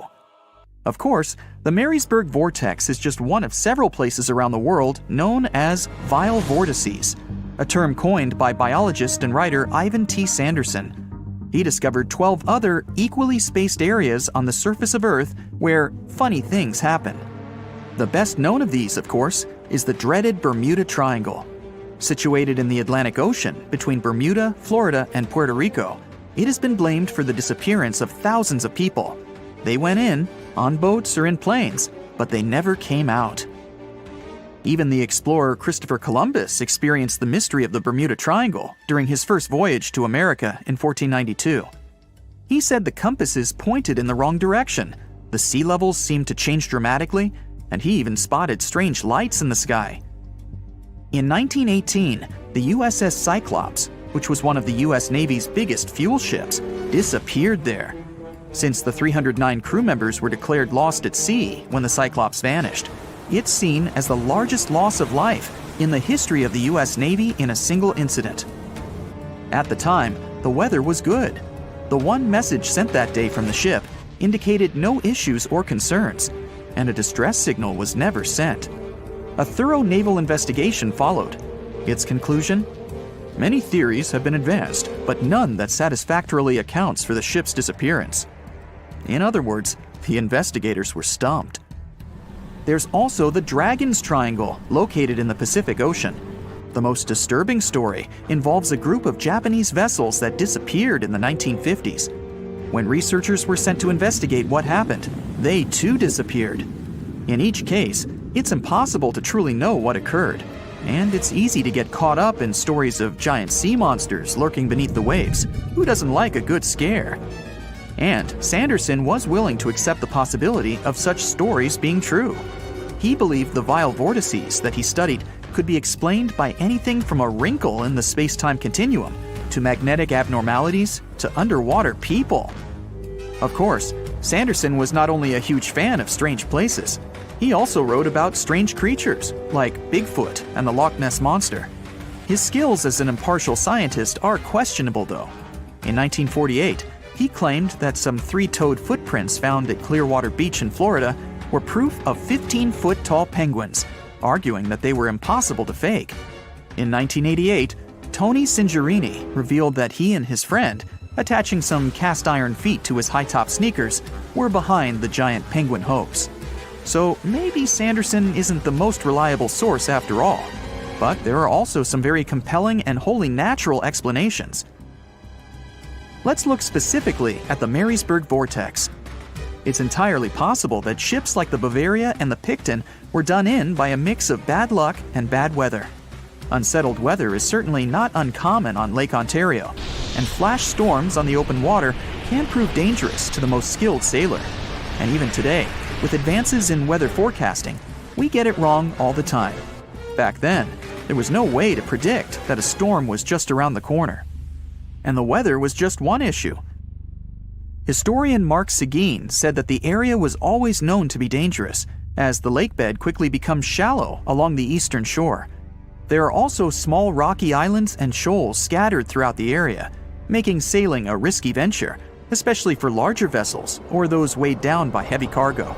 By the mid-20th century, modern weather forecasting and improved shipbuilding alleviated most of the hazards of the Great Lakes shipping, resulting in fewer losses. The last major shipwreck in any of the Great Lakes was that of the SS Edmund Fitzgerald, which sank off the coast of Lake Superior in 1975, with 29 crew members going down with it. It seems the vortex is no match for human progress. And as for lights or images in the sky, in most cases, it's the result of an interesting phenomenon called thermal or temperature inversion. When this happens, a layer of warm air becomes trapped under cold air. This can result in mirages or reflections. So, a light on the ground that is miles away can be reflected in the sky, giving the impression of a flying object. Other parts of the mystery may be solved with a little time. Lake Ontario's freshwater and frigid temperatures help preserve the ships and planes that came to rest there. As divers and researchers continue to explore the area, maybe we'll finally learn the fate of the Bavaria, the Picton, Captain Sidley, and his son. The voyage started just like any other. The cargo ship SS Cotopaxi is making another journey to Havana, Cuba, to deliver coal. It's November 29, 1925. For Captain Meyer and his crew, leaving Charleston Port, South Carolina, it will be the last trip the ship ever makes. Its route ran through the Bermuda Triangle.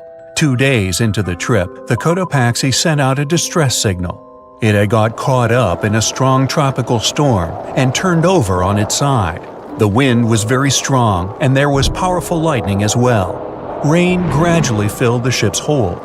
Then there was a bright white flash, and the ship disappeared without a trace.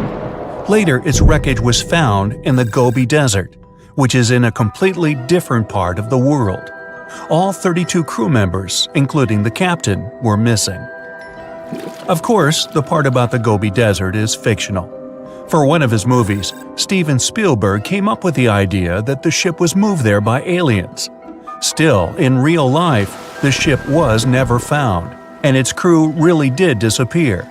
It was officially declared missing a month afterward, and nobody could find the wreck. It seems like a classic case of mysterious things going on in the Bermuda Triangle. But most mysteries are solved sooner or later. In 2020, the Cotopaxi was found. A man named Michael Barnett had moved to Florida to study shipwrecks off the coast. One wreck in particular really caught his attention. It was much larger than the others, and the locals called it the Bear Wreck. It was about 40 miles from St. Augustine in northern Florida, but no one had ever managed to identify the rusty hull. So Michael started to do some detective work. He measured the size of the shipwreck and started working through all the information he could find. He researched hundreds of old newspapers, leafed through insurance records, and looked at artifacts found on the wreck. After hundreds of hours of hard work, Michael was sure it was the Cotopaxi. But a few years before, there had been a rumor that the same ship had been found off the coast of Cuba. The Coast Guard found the wreck of a cargo ship about the same size that looked a lot like the one lost in 1925. Michael was sure they were wrong, so he teamed up with some science journalists and kept investigating. Soon they discovered something that seemed to confirm Michael's belief. Divers found brass valves with the letters SV on them in the wreckage of the ship. Michael suggested these initials referred to Scott Valve Manufacturing Company. The headquarters of this company was in Michigan, not far from where the Cotopaxi had been built. The company had probably supplied parts for the Cotopaxi. So the puzzle seemed to be solved. The bare wreck was really the missing cargo ship. But Michael still needed to work out why the ship had sunk. Did something mysterious really happen to the Cotopaxi in the Bermuda Triangle? Later, Michael found the testimony of the ship's carpenter among some old papers. The carpenter claimed that the hatches covering the coal on the ship had been in a terrible condition before it sank. Repair work on the covers wasn't finished before the crew got the order to sail to Cuba. So if the hatch covers were still broken during the trip, water could have easily gotten on board. This water probably flooded the hole during the tropical storm. This was the real reason why the Cotopaxi went down. There was really nothing mysterious about it. It was just a mistake made by ordinary people. But this is just one example out of dozens or even hundreds where ships and planes have gone missing in the Bermuda Triangle. We still can't explain some of these incidents. It seems like there really is something weird going on there. One of these strange events happened in 1948. A passenger jet was headed for Miami from San Juan, Puerto Rico. It disappeared in the same area as the Cotopaxi. The 32 people on board vanished without a trace. The weather was clear throughout the flight, but experts think that when the plane was about 50 miles from the coast, it could have been hit by a strong wind that knocked it off course. Years later, a similar plane was found in the area of the Bermuda Triangle, but because no one could work out the registration, it was impossible to say for sure if it was the same one. Something even stranger occurred not long before, in 1945. 5 planes went missing all at the same time. Some trainee pilots were practicing their navigation skills. But when they'd finished, it seems they couldn't find their way back home and disappeared. Many people assume they just ran out of fuel. This seems likely, but still, the circumstances were really strange. The trainees were being supervised by an experienced pilot who had 2,500 hours of flight time. He would never have let a group of newbie pilots get that far away from their base. Even now, people still debate what could have happened. Some insist the pilots ran into something supernatural out there in the Bermuda Triangle. But who knows? And here's another freaky thing that happened there which no expert has been able to explain. Time travel. In 1970, Bruce Gernon was flying a plane from Andros Island to the Florida coast. When he was at 11,500 feet, a giant cloud appeared in front of him. It kept getting bigger and bigger, and he had no choice but to fly through it. As soon as he did, the plane was surrounded by darkness. It was as if the day had turned to night in a split second. Suddenly, Bruce began to see white flashes of light around him. They were so bright that they lit up the entire sky. But they weren't lightning bolts, although he couldn't really explain what they were. The plane continued through the strange cloud for almost a half an hour. Bruce noticed that the cloud changed shape during this time. The space around the plane turned into a tunnel. Then the tunnel started narrowing. Bruce became really tense as he tried to cope with the plane's controls. All his instruments and navigation equipment were going crazy, and the electronics stopped working. Then, a white light appeared at the end of the tunnel. Just like in the movies, the plane escaped the closing cloud tunnel at the very last second. Everything was fine, but now Bruce found himself in some white fog. He had no idea where he was. Then he managed to contact ground control. He was shocked when he learned that his plane was already in the airspace above Miami. It seemed that something impossible had happened. Bruce was meant to cover a distance of about 250 miles during the flight. This usually took 1.5 hours, but he had managed it in just 47 minutes, almost 2 times faster than normal. When Bruce landed, he went to check the amount of fuel left in the tank. It turned out he'd used up a lot less than the normal amount of fuel as well. Could there be a logical explanation for the time-traveling plane? Well, records show that a large number of sunspots were detected on the surface of the sun that day, and there was a strong solar wind. This could easily have made the electronics and devices on the plane go crazy. But what about the mysterious cloud? The Florida coast is a place where 2 large air currents meet. One has a high pressure and the other is a low pressure one. This causes a lot of storm clouds in the area. But people still debate how Bruce was able to cover the distance so quickly. Some people say that some kind of mysterious dark energy was involved.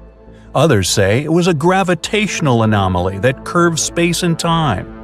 Others think that Bruce is just a fraud. We still don't know the truth. So, is there really something supernatural about the Bermuda Triangle? Or is it all just coincidences and made-up stories? The truth is that no more planes and ships disappear in the Bermuda Triangle than anywhere else in the world. No matter what happens, don't